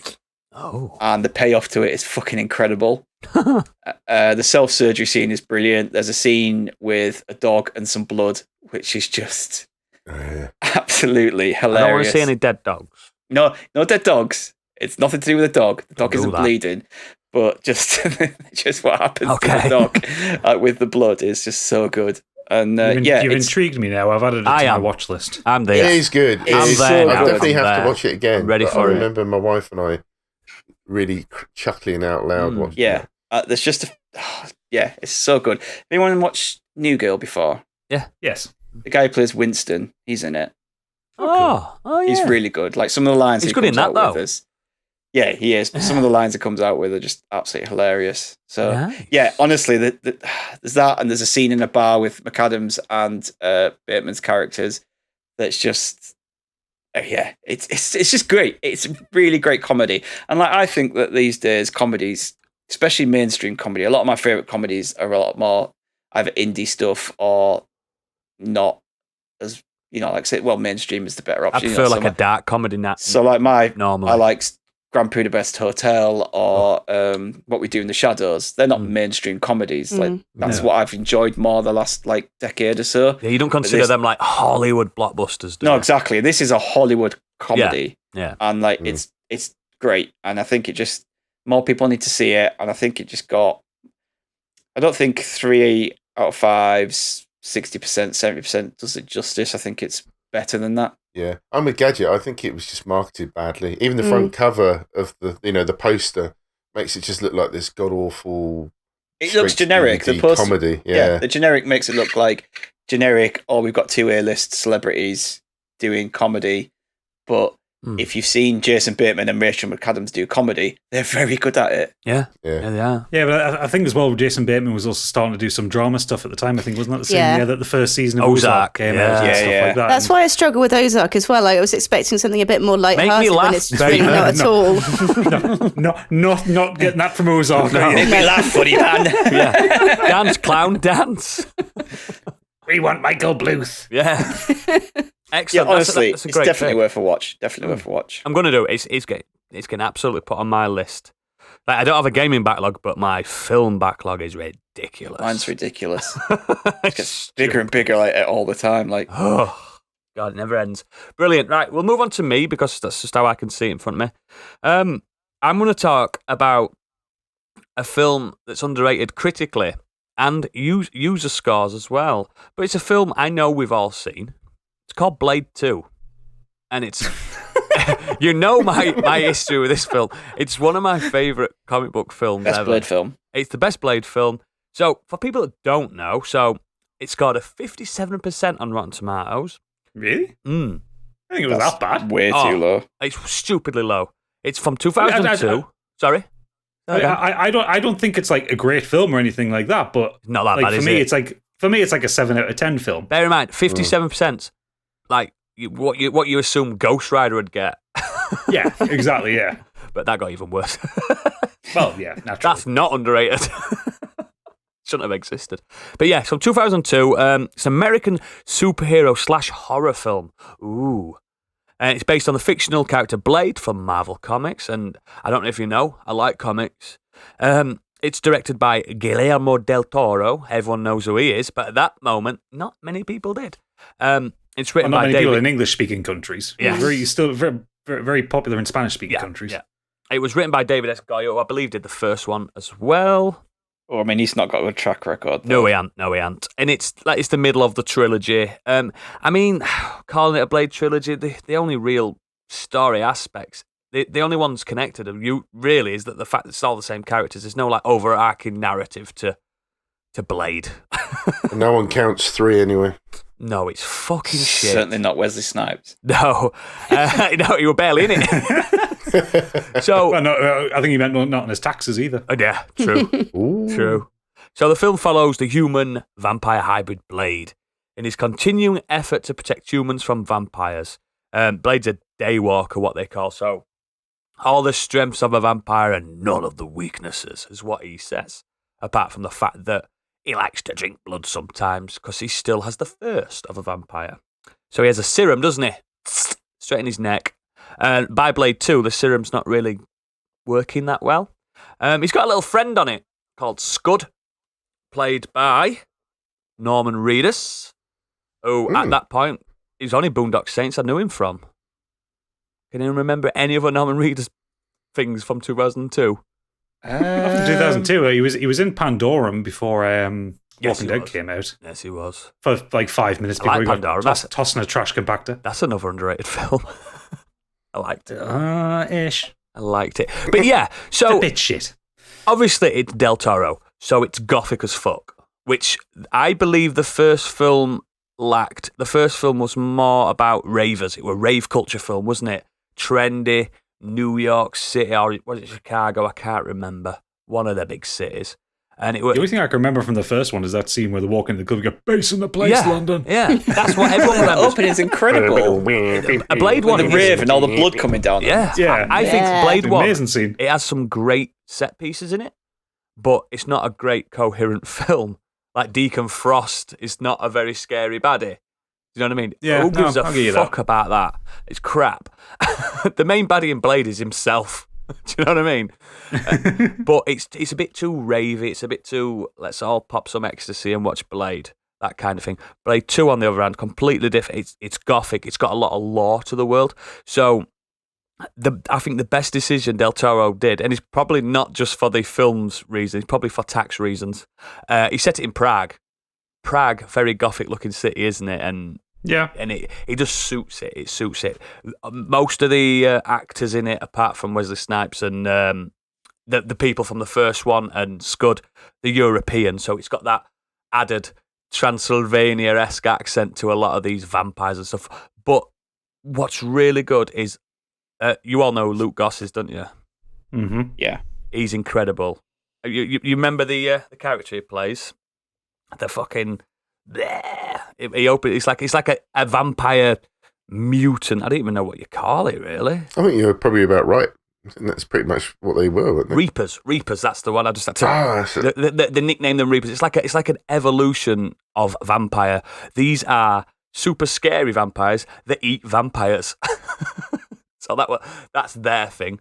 And it's just really good. He plays it really well. It's what Blade 2 does for me over any other is the choreography. It's fantastic. The fight scenes in it are great. Oh, they're brilliant. And you've got some really scary, like Dracula-looking baddies and stuff. It's just, I don't know. It's just got everything. It's got Ron Perlman in it. Oh yeah, they split open, don't they? The mouth, so they've got a split Yeah. from Yeah, the the mouth mouth's down to the open bottom of up the chin, and it opens Yeah. up like a It's kind of gross. predator mouth, and then kind Yeah. of plants They around eat other them. vampires. Yeah, and that's it's why really scary looking. The best thing about this is it like reverses roles. Like in the first Blade, the vampire council or the ruling body of vampires hate Blade, but in this one they have to get his aid to help him kill these Reapers. He's the best vampire killer, but these Reapers are fucking borderline indestructible. So Blade has to team up with Ron Perlman's Blood Pack, and it's a bit like Ocean's 11 vampires. Those are 4 words that work excellently together. Ron Perlman Blood Pack. Yeah. That is a collection of words where you look at them and go, fuck yeah. I'm in. And he plays it exceptionally. He does his usual thing. There are moments in this that haven't aged well. There's light racism in it, but not overbearing. It's nothing terrible. There's some nice twists in it. It's just a really solid comic book adaptation. Like Blade's, you know, Biggie. Blade's quite a gothic book, isn't it? It's quite dark, and until like someone like Spider-Man turns up and they have to tone it down a bit. But Gotta love crossovers. yeah. I'm genuinely wondering, like, I'm so intrigued what they're going to do for the MCU version. So am I. So I don't know which direction they're going with that one. But No. the thing in the comic books, there was no blood in Blade. It was plasma that all the vampires were drinking. Just so for the comic book code. Not nowadays. Nowadays it's all blood and guts and stuff. No one gives a fuck anymore. But Did no one question how they got the plasma? no, kids didn't. There was no blood. But it's a bit of blood. Yeah, obviously, of course. We didn't understand. Yeah, kids don't know. But yeah, this I don't know what it is with this film. It's like it's quite timeless because it's set in Prague. You could put it on now and think it were 2021. Do you know what I mean? It's quite timeless. Look, I think every Del Toro film, they all look really timeless. It's just I don't know what it is that he does. It just makes things work. Del Toro is very good with avoiding technology where he doesn't need it, because in modern cinema, technology is what ages a film. Yes.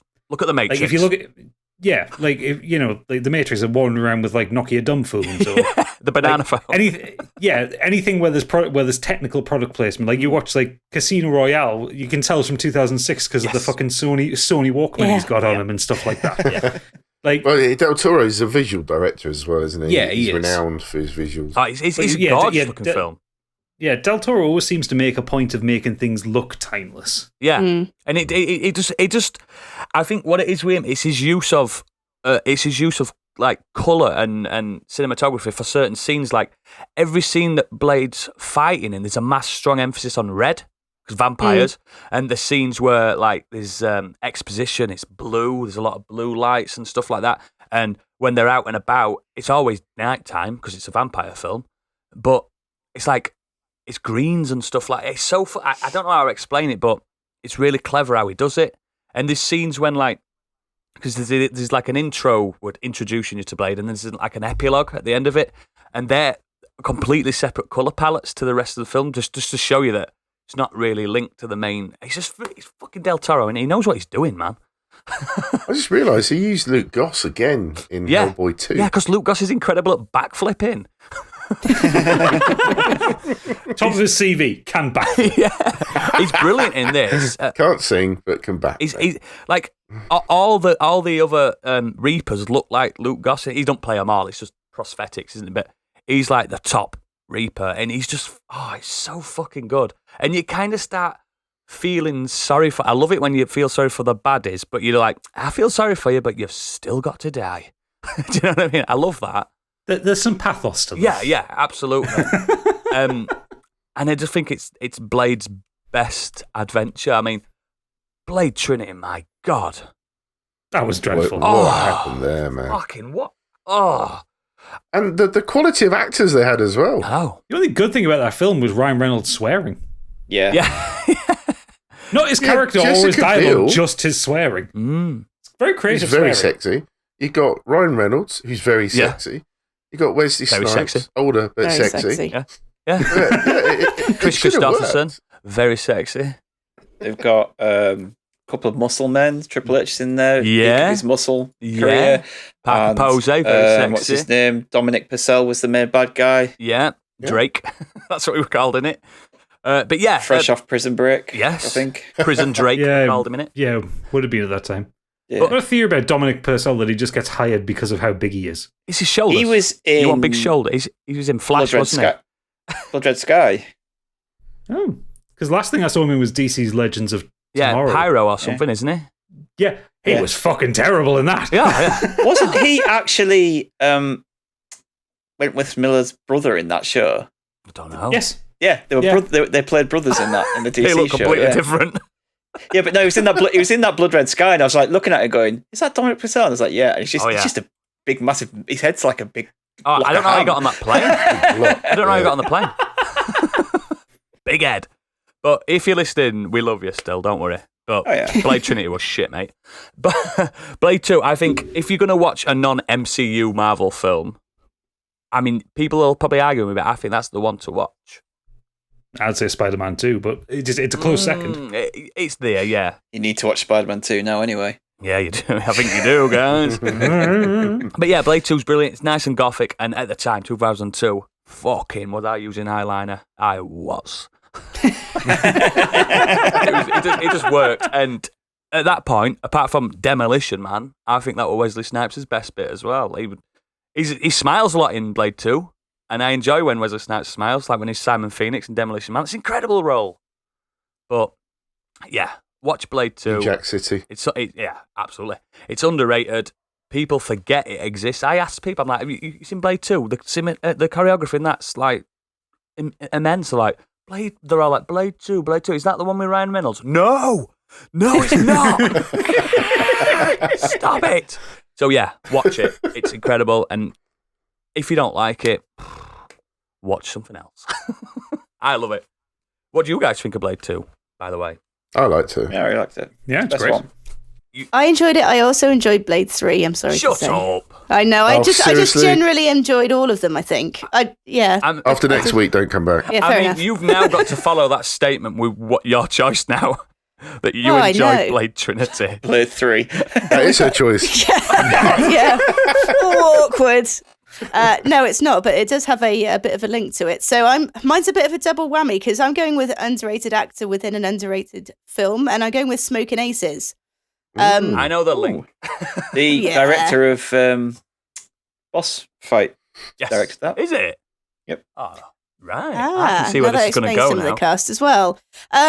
So if you don't know the story of Smoking Aces, it's a Las Vegas magician and would-be crime boss, Buddy Aces Israel, agrees to testify against former partner and friend Primo Sparazza in return for admittance into the witness protection program. However, before the deal can be hammered out, Sparazza orders a hit on Israel, and a host of hitmen and women race to kill the snitch and kill the bounty, while the FBI endeavors to keep their source of information alive.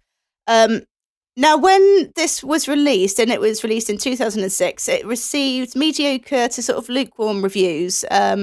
And the internet sort of in a collective agreement that it was advertised like Game Night it was advertised as a very different film. Oh, yeah. So where people were expecting sort of all-out light-hearted action, what the film became, it was actually quite an intertwining story that had to be paid attention to. It's very and Guy Ritchie. It is in a more American way, I would say. It's a louder say, Guy it came Ritchie. out Okay, just sorry, it's more like, after- hey, Guy Ritchie, man. Hey, Guy. Hey, It Guy. came out from after all those films, didn't it? So everyone assumed it was going to be another version of one of those films, didn't they? Yeah. Yeah, I think even this title's a bit sort of Guy Ritchie, isn't it? Yeah. Like Lock, Stock, Smoking Aces, Absolutely. and Two Smoking Barrels. They were jumping on it, but it's like, yeehaw, lock, stock, and two smoking barrels. And but there's actually- something I'm going to clip for future use. I can see a myriad of uses for that. Twitch announcements. You get a follow, Howdy, we get y'all. that. Yes, Twitch subscription. We do need to get that American Sorry, audience. Candy. That's quite all right. Anyway, what was I saying? Yeah, so actually the film becomes quite an intertwining story. It does have to be paid attention to when it comes to the sort of the ultimate, I don't want to say showdown because actually it doesn't really come to that, but Payoff, the at sort of least. endings. Yeah. I mean, the ending scene actually ends in an ultimate moral dilemma for Ryan Reynolds' character. And it's actually quite hard hitting, and it's a wonderful demonstration of his acting abilities. And that's why I sort of said it's an underrated actor within an underrated film. Because we all know Ryan Reynolds for his comedy roles because he does it so well, but actually he can do serious roles really well as well. And I first knew of him from doing serious roles. He looks and it's great only in more- this as well. Oh, yeah. Doesn't he always? He's another one that doesn't age. Yeah. But I think he's really, really good, and he's underrated. It's got an incredible cast. I don't know if you can remember, like, just how many names Ben were in it. So you've Affleck, got I think. Ben Affleck's in it, Ryan Reynolds we talked Ray about, Liotta. Ray Liotta, Jeremy Piven, Alicia Keys is in it, Chris Pine Andy is in it. Garcia. That must be one of the first things Yeah, Chris Andy Pine ever did. Well, it's in the big certainly leagues, one- because it was pre-Star Trek, that wasn't it? 2007-ish, It's I certainly think. one of the first things I remember seeing him in. Tommy Flanagan from Sons of Anarchy as Yeah. well, and Jason Bateman again. Wow. Common. And I think actually, I think the majority of the cast, as you said, it was in a point of the careers where they hadn't quite reached the A-list yet. Although in the case of Ben Affleck, he was having a slightly quieter time in his career. But yeah, it's one of the first things I remember seeing Chris Pine in, and I don't know if it's the director just has a very good eye about who's going to do well. Yeah. It was advertised as a crazy action comedy. We've been over this, and it just wasn't. And I think it's that effect of not getting what you expected, like you said with Game Night, because funnily enough, I was expecting an all-out comedy with Game Night, and when it did become it did have more drama elements, that's what put me off. So I think there's a lot to be said about advertising something correctly. It did have light-hearted moments, but it certainly wasn't a comedy. No. Also, the soundtrack is by Clint Mansell as well. So you've got the person who's known for doing the soundtrack to Requiem for a Dream and Black Swan.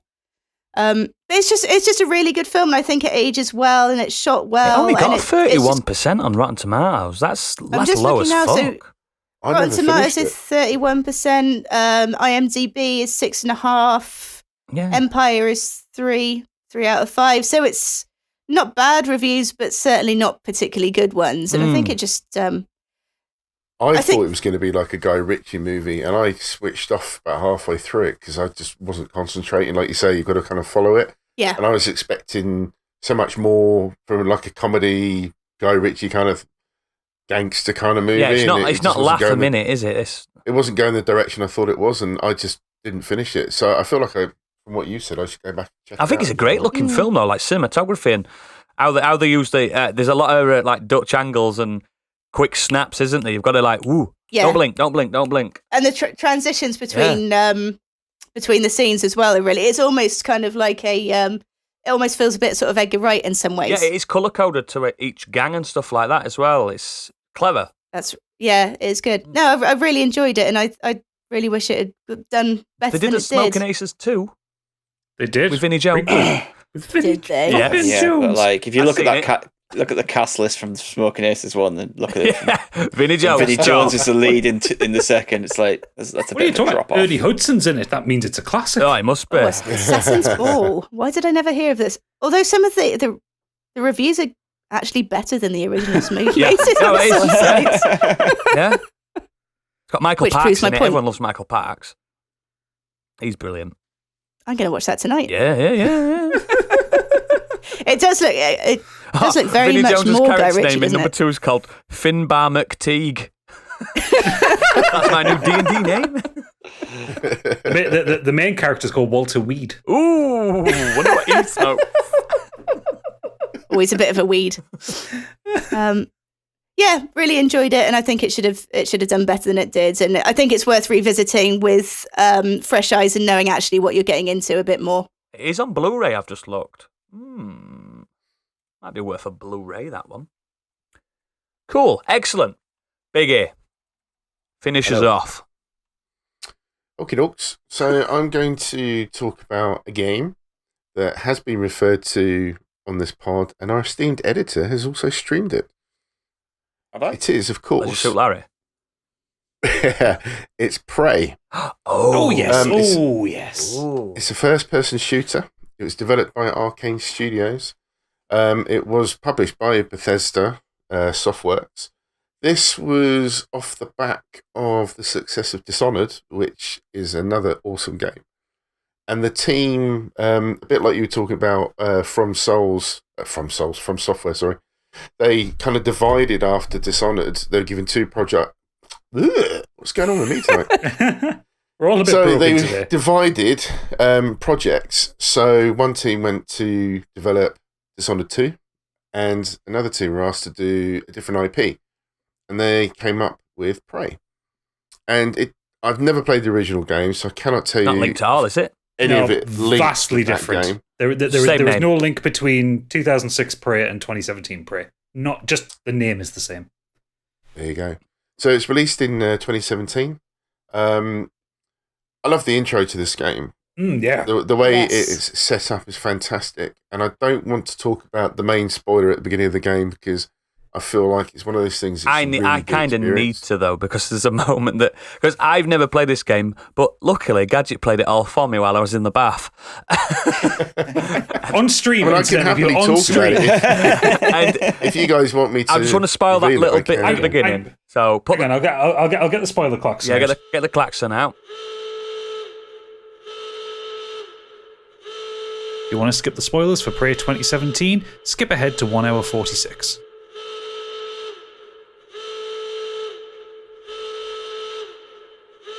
that quick little bit at the beginning where you're doing it. I don't know if this is the spoiler bit that you mean, but the quick little bit at the beginning where you're doing this like aptitude test, and it's and the guy says to you something like, at any point, if you just hide as naturally as you want, and gadget it behind a chair, and he went, he's behind a chair.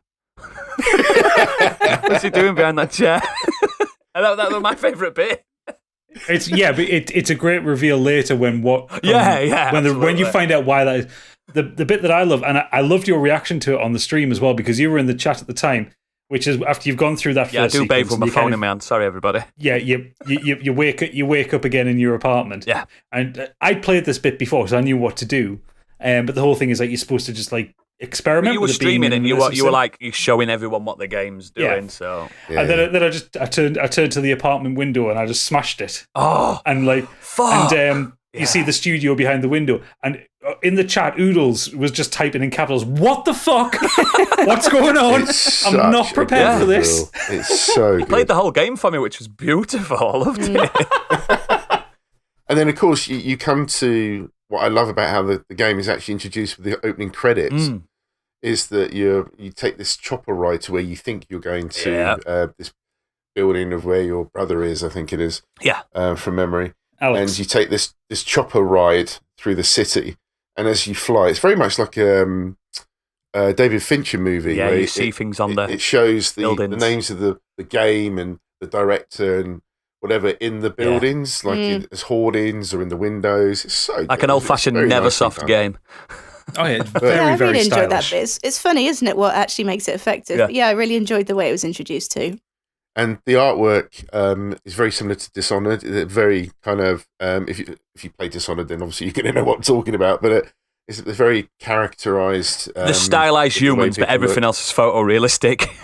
Basically, it's really good. I love it. You got the Art Deco style of Talos one's incredible. Yeah, Oh, God, it's brilliant. You've got the fact the game was sort of recognised for having Asian protagonists. Oh as yeah, well, Yes. which was a nice touch. absolutely. You can go either gender as well when you start. Kind of doesn't really make any difference other than just Just choice. Your pronouns change depending on who's talking to you. That's it. Yeah. Is it? Is it Are 'cause they called Alex? both so both male or female characters are Morgan you. Morgan. That's it. Morgan, you. Yeah. Your brothers, Yeah. Alex. As in Yeah. you, because you're playing it. So when you suddenly realise, once it's revealed that you're not where you think you are and you're actually out in space on this sort of orbital station, as you want to call it, called Talos 1. And it's one of those games where you can do almost, and I do mean almost, anything you want. You can go in different directions. You can open up areas depending on either how you spec up or how you want to play the game.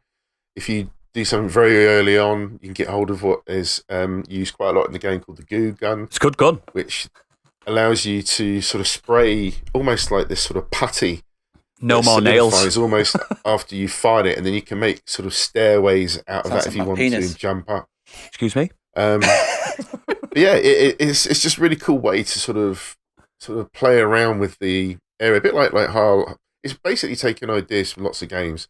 So it takes the idea of a game like Half-Life where you sort of play around with the scenery. Can you do this? Can I do this in this game? Oh yeah, I can. Oh no, I can't. And it's about discovery. It's a lot about more like finding where you can Dishonored, go. though, isn't it? But not as fluid like movement. Yeah. It's Absolutely. And- it's taken all the best things from the immersive sims of the year. So it's got a lot of like that old Looking Glass design. So it's a lot of stuff like Deus Ex and Deus Ex, a good System shout. Shock and stuff like that. Reading a lot of logs, aren't you? Yeah, but like, But that sets the game well. It does. That's It's what I so- love I about like this. it. Yeah, I love a log. it's there's a moment early on in the game where you get given a dart gun.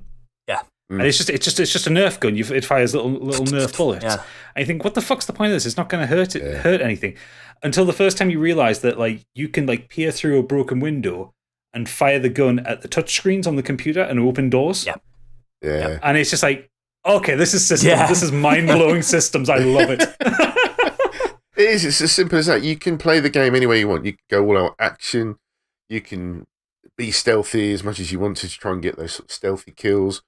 There's a way that you can spec your character up because as the story gets revealed that you're not alone quite early on, obviously at the beginning of you're not the test alone. that Oodles refers to with the mimics, you end up discovering there's a new species, an alien race called Typhons. And you can then start taking on their powers if you want to, but you don't have to. There's probably points where you probably need to, but then you can still go just one direction or you can go the other. There's multiple endings depending on what you do in the game.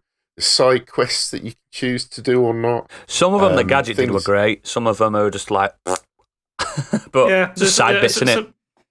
Yeah, some of the side quests aren't amazing, but there are some really good ones, some really good story ones. Yeah. So my favorite one is there's a group of people playing D&D. Yeah. And you follow their quest line, you get like a massive trove of supplies.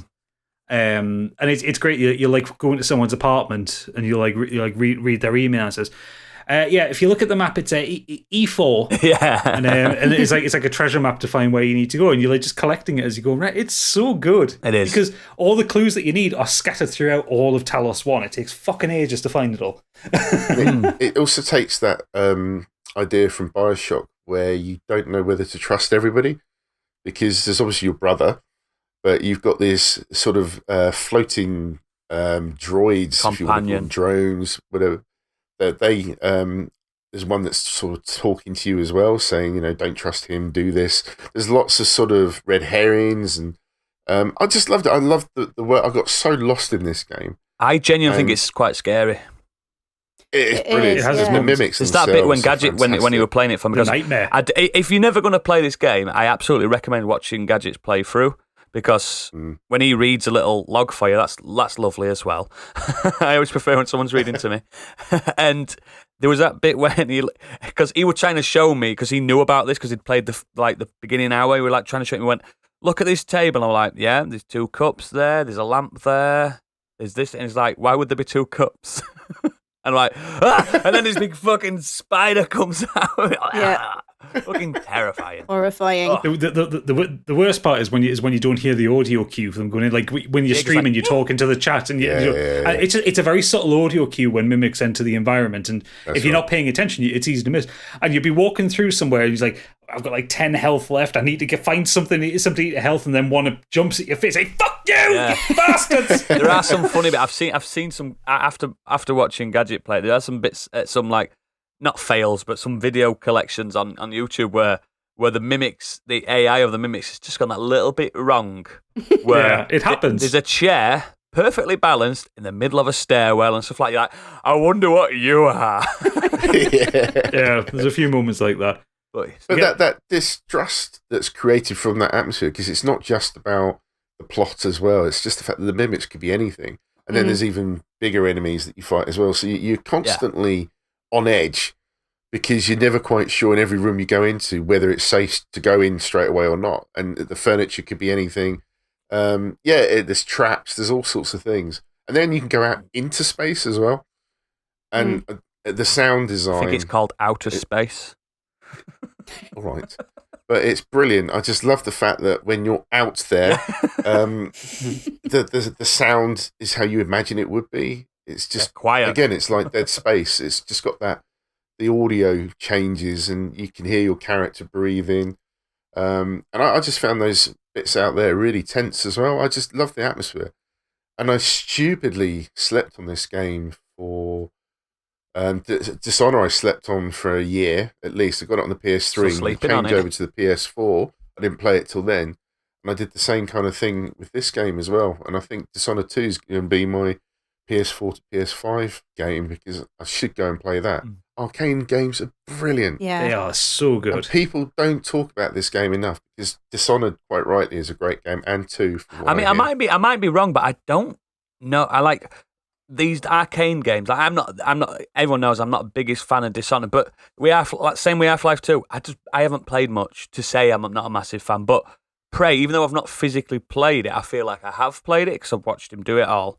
And I just don't. I don't know if these Arcane games sell that much. And the critical darlings, they're like the gamers' games. You know what I mean? They are very much up until this point. I think Deathloop's probably going to be the first one that's going to sell gangbusters on console, but up to this point they're very much a PC gamers kind of. Yeah, that's it. It's like crowd. A connoisseur's game, isn't it? Someone that immersive sim. It's too deep for just like some casual audiences. That's the thing as well. Like an immersive sim, so like Prey.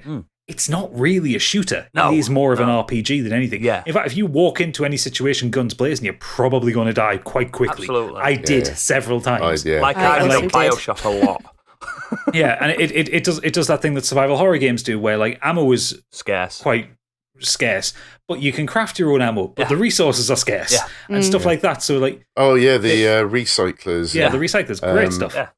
It is, and also the fact that this is, I've not placed. Oh my god, I've not played System Shock either, and this is like the spiritual successors to that apparently.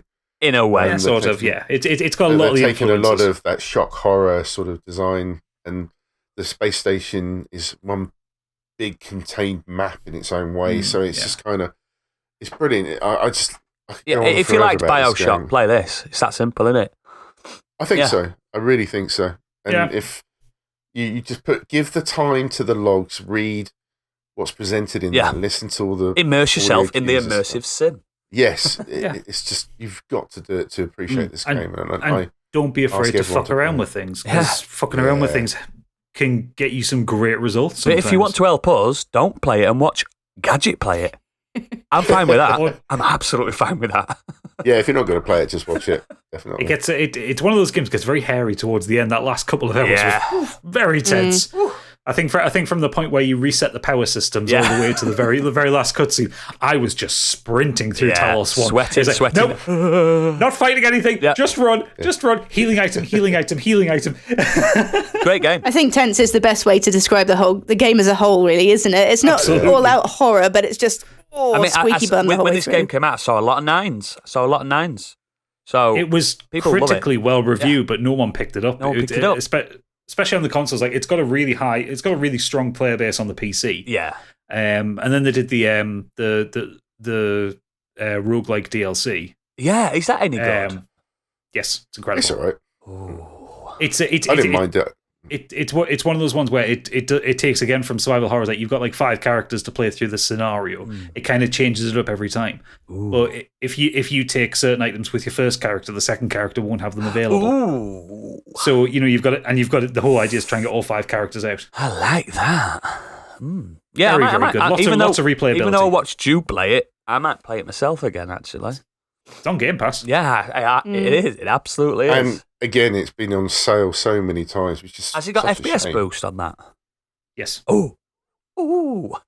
Even more excuse to play it, guys. So either play it or watch Gadget. Either one, we're happy with that. But yeah, great choice, Biggie. But I'm deadly curious of what our listeners believe to be underrated. So get that bulging sack out that you've got right under your desk, Gadget, and show me. That gets presented worse. I know, it's week. every week. Even when he's not he hasn't slept. He's been up for fucking 32 hours. How has he managed this? Right. A lot of Okay. Dominic Skelton's come in saying, for underappreciated, pretty much the entire output of Leica Studio. Sorry. It, yeah. Yeah. Kubo and the Two Strings is legit goddamn masterpiece. Yeah, it With is. very little mainstream market penetration. Missing Link tanked horribly, yet is a far better film than the shite hoovered up by Saturday morning kids clubs week in, week out. I also add to that the Box Trolls. I really like the Box Trolls. Yeah, and Missing Lovely Link film. is. I watched like that Missing after Link. watching the Minions film, and I was like, God, that Minions is shite compared to Missing Link. Minions is shite in general. The buff. I mean, Minions is shit, but I didn't like Missing Link. It's a bit I liked know. it. He goes on to say, unreal. Kubo's incredible. I like Minions. He goes on to say, for just plain underrated, how about Hudson Hawk? Brilliant kitschy fun, pretty much universally panned because it got pigeonholed as a comedy without jokes when it's really a whimsical, adventurous delight. Yeah. I've never watched that. Oh, it's your man. It's your man, innit? Bruce Willis. Yeah, I've seen it, but I've very Got his I hat don't on, remember hasn't he? much about it. He wears his hat. That's all I can remember from it. He's got an hat. John Shepard says Unbreakable is arguably one of the best superhero films. It's incredible. Kubo and the Two Strings is a masterpiece, never gets mentioned. Oh, it does. Imajika by Clive Barker is one of the best fantasy novels, and hardly anyone seems to have read it. I have. Which book, And It sorry? is good. Imajika. Yeah, but it hasn't got any sadomasochism in it, so I'm not going to read it. No, I absolutely agree with John on this. It is really good. And for his last point, I'm going to agree as hard as I've agreed with anybody here. Agent Carter is one of the best exports of the MCU. Never seen it. Neither have Fucking I. loved Agent Carter. I don't know why. It's fucking brilliant. I just never bothered. Because, Agent Carter is still canon as well, isn't it? Do you know why? Because Agents of S.H.I.E.L.D. was a TV show that came out around the same time. Yeah. I just felt that's shit, and I was just like, I can't be asked another TV show. But now, like, it came about the wrong time, actually, really, didn't it? Because if they did an Agent Carter now, it'd get a shitload of production and money put behind it. Agent Carter is great because it's like it's not a superhero thing. It's a proper like kind of gumshoe detective thing. Is it like Tinker Tailor Soldier Spy? Something like that? No, not so much. It's a bit camper than that. And Hayley Atwell's just still incredible. She's incredible. She's brilliant. As Peggy Carter. But definitely watch that. It's so fucking good. I really enjoyed it. They're not canonized. The Netflix ones, are they? They're not actually like in the MCU. Like the Punisher and. Them. No, they're not. The Agent Carter is because it's linked to one of the films. It's linked to First Avenger. Yeah. Joe Payne says, obligatory shout out to The Last Jedi for being the best Star Wars film. What? I still like The Last Jedi. I think that I like The Last Jedi. I think it did some really good stuff. The best Star Wars film, did you say? Yeah. Has he seen Empire Strikes Back? But he also thinks RoboCop's shit, so you know. Whoa! I'll buy that for $1. I really like Last Jedi. I think it's the most beautiful Star Wars film. Like the visual style. Favorite ending is incredible. It's the most daring one as well. Yeah. Anyway, he goes on to say, The Nice Guys never seems to be watched by people outside of our sort of circles, though it's excellent. I agree. The Nice Guys is brilliant. I talked about it a few weeks ago. Yeah, incredible. The Guest seems to be largely slept on. Never heard of it. Same with Personal Shopper. Personal Shopper's meant to be really good, actually. I need to. It's on my wish list. Watch list. Udo seems to be the one getting through this episode with no issues. I've gone past it now. I've plateaued. I'll never sleep again. Steve Jobs. Nobody saw that or talks about it, but it's incredible. Now, is that the one with Michael Fassbender? Yes, or is that the one with the good one. Ashton Kutcher? It's the good one. I think he means the one with Fassbender. Fassbender, yeah. It's the good one. Where Steve Jobs is an absolute bastard in it.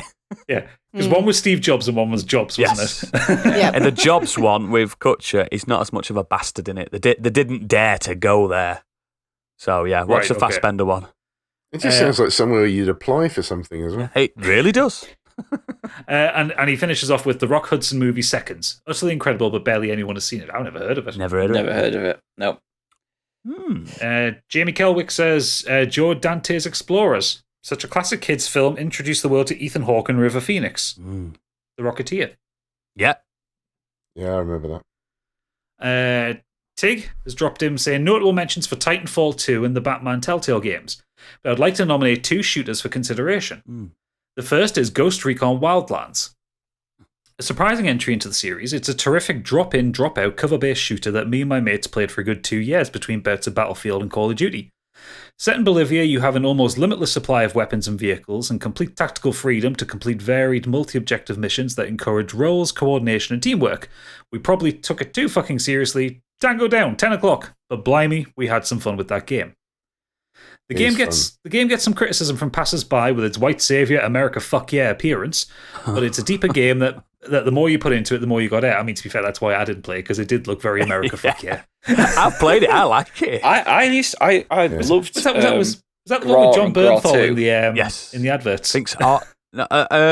Maybe it's the one where you could fight Predator on it. Oh, for fuck's sake! No. Yes, there's a DLC. Yes, you're right. That sounds. Sam Fisher's in it. Oh, fuck's sake.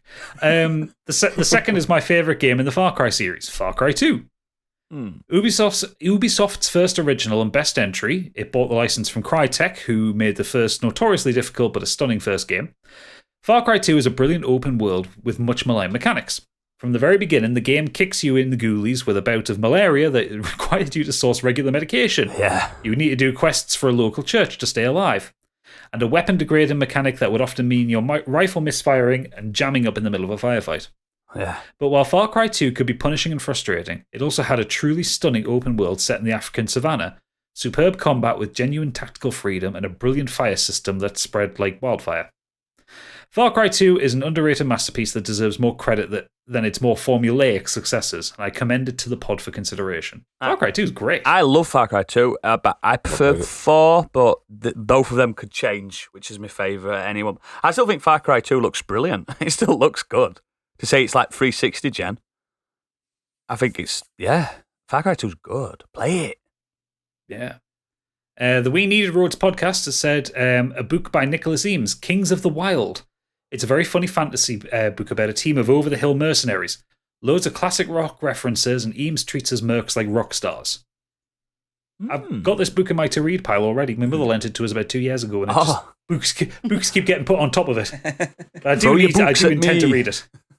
Yes, books. I'm a Geordie. I say book. We'll never get tired of it. I'll never understand what he's saying. Alright, geezer, calm down. Alright, I'm Biggie. This This week on Modern Escapism. Who's talking there? One of them I is couldn't tell. No. It was me. My name's Stick, blah, blah, wrestling, blah, blah, blah. Oh my god. I mean, if my voice was that high, it might work. But... Listen back, my friend. I know listen people back. didn't see that because you listened to it. It was his arms as well then. He was like Kermit the Frog when he's like, yeah! Hey, here at Modern Escapism, Biggie, we don't discriminate on what media we talk about. So you pipe down. I've got to listen to you lot banging on about Dark Souls and Final Fantasy, you know. That's totally fair. Guilty. Okay, so let's stop touching nerves, and we'll go in what Natalie said. Most underrated, Gex Deep Cover Gecko. No, it's Now, shite. I don't remember that. I remember the game, but I don't remember if it's any good or not. So this one's going to be difficult for me because she's using young people language. That game was bussing. What? Buzzing? Buzzing? Oh, but bussing is what it says Have here. you Googled it? What does bussing mean? Let me have a go. I'll find out. Hang on. Come on. We're all in his Bussing. 30s and one of us is in the 40s. Is it with a G? Yeah, with a G on the end. Bussing. Bussing. She could have said buzzing, but yeah, it's What does To bussing? describe something that's good, usually used in saying if food is bad or not, actually it means the food is great. Bussing. Yeah. Okay. Oh. That's well peng. That's a word apparently kids use. Sure. Peng. Yeah. Peng, I know Peng. That game was bussing, and no one I knew in school played it on their PS1. It had everything. A busty broad in need, undercover costumes, boss fights, and it was so funny. Played the bejesus out of it. Underrated. I know, I fucking hate all the Gex. I think they're crap. And I've played them all and finished them all, I can actually say it. But to be honest, when I had a PS1, it's like, oh, my nan's been to town, she's got me a game. Oh, I saw this for $5, Gex. Or Jersey Devil. Remember Jersey Devil on PS1? Jersey Devil was amazing. It worked. Shit. Wasn't it like Crash Bandicoot? Crash Bandicoot were Aren't they all good. supposed to be the same thing, though, right? These are all the same kind of games. Similar. No, kind of like 3D open level exploration. Yeah, kind they were of more like things. Croc and Spyro, weren't they? Than Crash Bandicoot. Oh, yeah, I know what you mean. It's shite. Jersey Devil was great, man. Underrated, in fact. No, it weren't.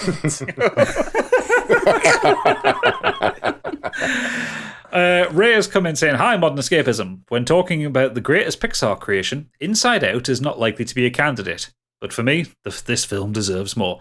Now, if I start crying throughout any of this, it's just because I've remembered that one scene. I know which scene you this mean. film got Yeah. me too. Oh, yeah. Unclear from when our pursuit for happiness morphed into a theatre audition. In this contest, whoever sounds happy the most and acts happy the most wins the role of a strong, independent person. As a result, the negative emotions, especially sadness, are deemed bad and harmful. Something should be suppressed, stifled, or be ashamed for. However, if sadness is stifled, happiness will also become forced. And forced happiness would not be an expression of genuine joy, but a performance to mask the real pain. He said, I'm in this email and I don't like it. So what the film is trying to tell us with a light-hearted, gentle but firm voice is that it's fine to feel negative, and certainly there is no shame in expressing it and looking for help and understanding. Inside Out is a movie able to grow up with its audience because they gain more experience on the feeling and emotion. The story and the message behind it will keep giving new perspectives. Perhaps after these years, it's time for the film to receive its proper appreciation, like how Joy learned to appreciate that dash of blue on the core memory. Oh, God. Do you know? Fuck me, he's good. He's good. It's good. That film. I thought about Bing Bong. I can't. Oh, no. That's not even the saddest scene for me. My saddest scene is when, is it Riley, the little kid in it? Yeah. Yeah, she's at the dinner table and it just harkens back to like my childhood when there was a broken marriage in my house and they're arguing and stuff. Oh, it fucking hit me that. The hockey thing when she's trying to trial for the hockey team or something, that just got me, man. It's weird that the film impacts everybody differently. Bing Bong, yeah. Fuck me. Jesus Christ. Nah. Couldn't handle that. Last up, we've got Best Boy Angry Kurt. Birthday Boy Angry Kurt. It's his birthday. Have I missed Kurt's birthday? Happy birthday, buddy. Yesterday while you were out getting pissed. Sorry, Kurt. I invited everybody. Best birthday, boy. Yes. He's earned his Says, title "Hi, back. crew." For games, Gears Tactics and Mario Rabbids Kingdom Battle. Yes, brother. Love Kingdom I know Battle. XCOM 2 is considered to be the best turn-based strategy tactics game in the genre, but for me, it's these two games. I like how they take the XCOM formula and simplify it so it doesn't have the base building stuff, and I like how it gives you a consistent crew of characters to make up your squad. Yes, he does. really fucking hates the base building. Me too. I did too. It. Both look gorgeous in their own way, far better than XCOM, which is a little janky. Ooh, he's coming in hard for XCOM. XCOM's incredible. I also thought the boss battles in each game were tremendous fun. Yeah. For me, Mario and Rabbids is my favourite Switch exclusive. Mario and Rabbids is such a fucking weird game to just exist. I adore it. I love it. It's great. I fucking think it's good. incredible. It says, and the same for Gears Tactics on the Xbox. I can't wait for the Rabbids sequel next year, and I hope we get a Gears Tactics sequel too. I've played about an hour of Gears Tactics, and there was nothing wrong with it at all. I don't know why I stopped playing it. It's just one of them. Sometimes it happens, doesn't it? It's because your ADHD light blinked on and you went to something else. Game Pass! Game Pass is the worst thing for a person like you, isn't it? It's terrible. Just you got a Series S and you kind of fill it up with too many And then games. I get fucking codes from place. I'm like, games! You're a gamer, so it's fine. I'm not a gamer. Yeah. Oh, fucking hell, this podcast's gone right off the rails, isn't it? He finishes off with, I'll be quick with my movie and TV suggestions. For movie, it's Fighting with My Family, a comedy drama which I think anyone can enjoy, even if you have zero interest in wrestling. I think it was shit. I loved it. Disagree, but that's because I'm into wrestling, and so I nitpick it too much. My favourite bit was when The Rock was in it. Who had nothing to do with Paige's career whatsoever. Yeah, but The Rock, though. Who had a fight with Vince Vaughn's character that never happened. I'm sorry, it's a really good film in certain aspects, but and I can get what he means, but if you don't enjoy wrestling, you would enjoy it more, but when you know what happened, it's a bit like... Is it one for the casuals rather than one for the wrestling fans? Yes, I think so. Fair enough. Then for TV shows, it's Mindhunter. One of the best drama thrillers ever, in my opinion, with the expert crafter David Fincher. I really hope Netflix bring it back. Wasn't there rumblings on another season for that? Yeah, I agree with him on that. Second or third season? Mindhunter's that brilliant. first episode of Mindhunters, one of the best first episodes of telly I've watched in years. Yeah. They can't let it end on that. I know a lot of shows get canned, but they've been building this up. It won't get canned. Through season there'll be another one. to season 2. It's just, they'll do another. Don't cancel. They might even do a please. film or something, like an hour and a half or 2 hour special or something. They'll do something with it, I reckon. But yeah, that's everything in the mailbag. And now the sack is empty. Let us go to the socials and a sneak preview of what we'll be doing next week. Oh, exciting. Yes, you can find us on Twitter at Modern Escapism. On there, you'll find a link to all of our episodes and all of our socials. You can join us on Discord. We have an absolutely wonderful community. We always say it, but you are all absolutely brilliant. Thank you so much for joining us. And really, really supportive place as well. I've seen some really nice messages. We do have a mental health section as well. And I've seen such support just reading it this week as well. Like something Biggie you said to one of my friends is just... it was really moving. So thank you for that. Sage like wisdom. That's what it was. All exactly. True, mate. All true. If you've got any comments, you can either tweet us or email us at modernescapismpod@gmail.com. if you enjoy playthroughs, we've mentioned it before with Gadget's playthrough of Prey, you can find us on Twitch at twitch.tv/modernescapism. We have a fairly regular schedule that we try to keep to. Saturday, Oodles, what do you have for I us? got a fucking glow. We'll move on then. Thanks for that, friend. Something. Cheers, buddy. Is there a chance of an Oodles stream? I'm not going out for a while, so yeah. Tell me what you want to see me play. I'm gonna do thinking Half-Life Half-Life 2, 2. eh? Yeah, I'm thinking Half-Life. I paid for it anyway, so may as well use it. May as well play it. Mondays, we've got Biggie Dies. Biggie's carrying on with his playthrough of Dark Souls if he doesn't lose his own soul, trying to beat the section that he's currently on. I will apologise in advance. I won't be on tomorrow because it's bank holiday and I'm out. They won't know that. So that'll have happened in it'll have past. to wait. I know, but I'm apologising now for anyone who may want to see what's happening. It will be back Biggie, this following Monday. Time this is comes out, fleeting. this comes out on Thursday. So I know, but I'm just saying in advance. No, for no. anyone In wonders what Not in happened. advance. retrospect. Retrospect. Sorry for not being on, he says. Wednesday, we've got Gadget and Stig who are playing. yes, we're doing Sea of Thieves. We will have done Sea of Thieves, and we're going to be doing more Sea of Thieves. What are you going to do when you run out of Sea of Thieves? More Sea of Thieves.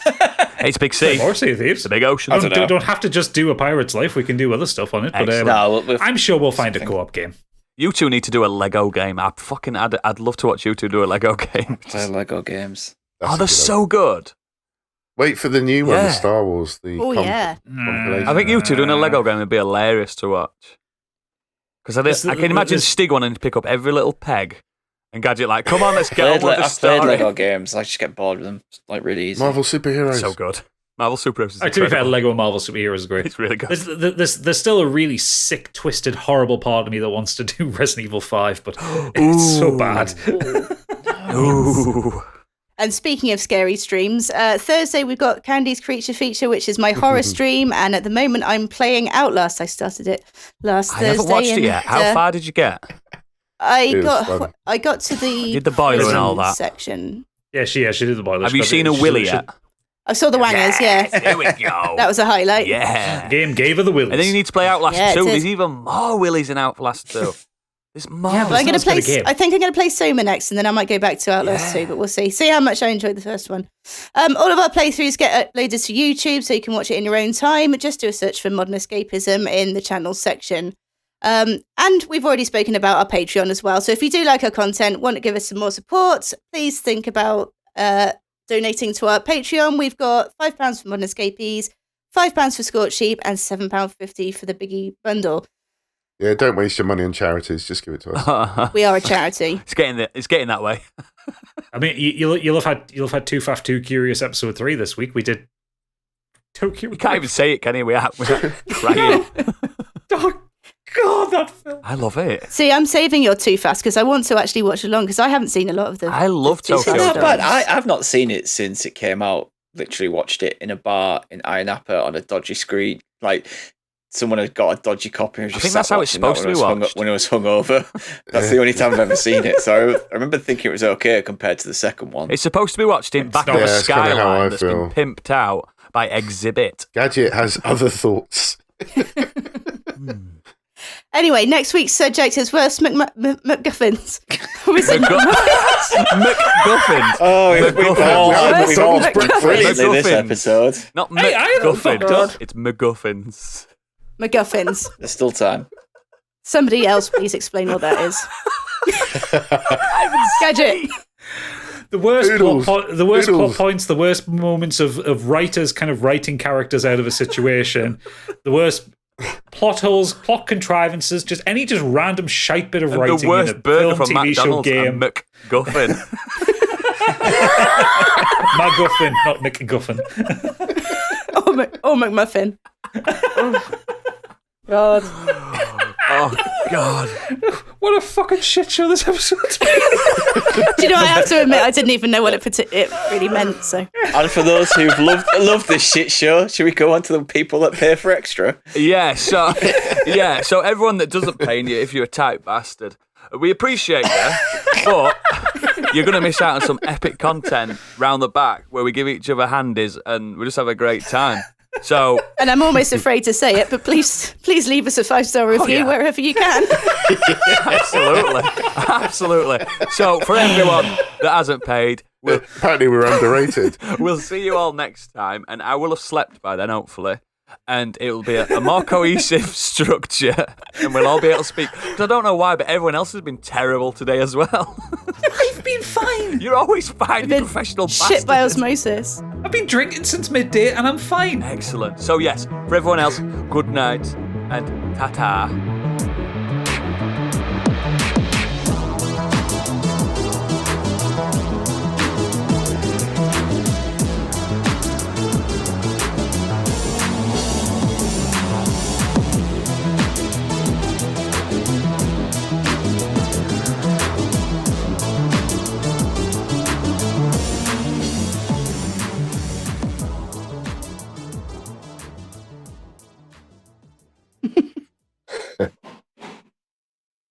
The cats have just done something. I'll be right back. I heard a crash. That sounded threatening.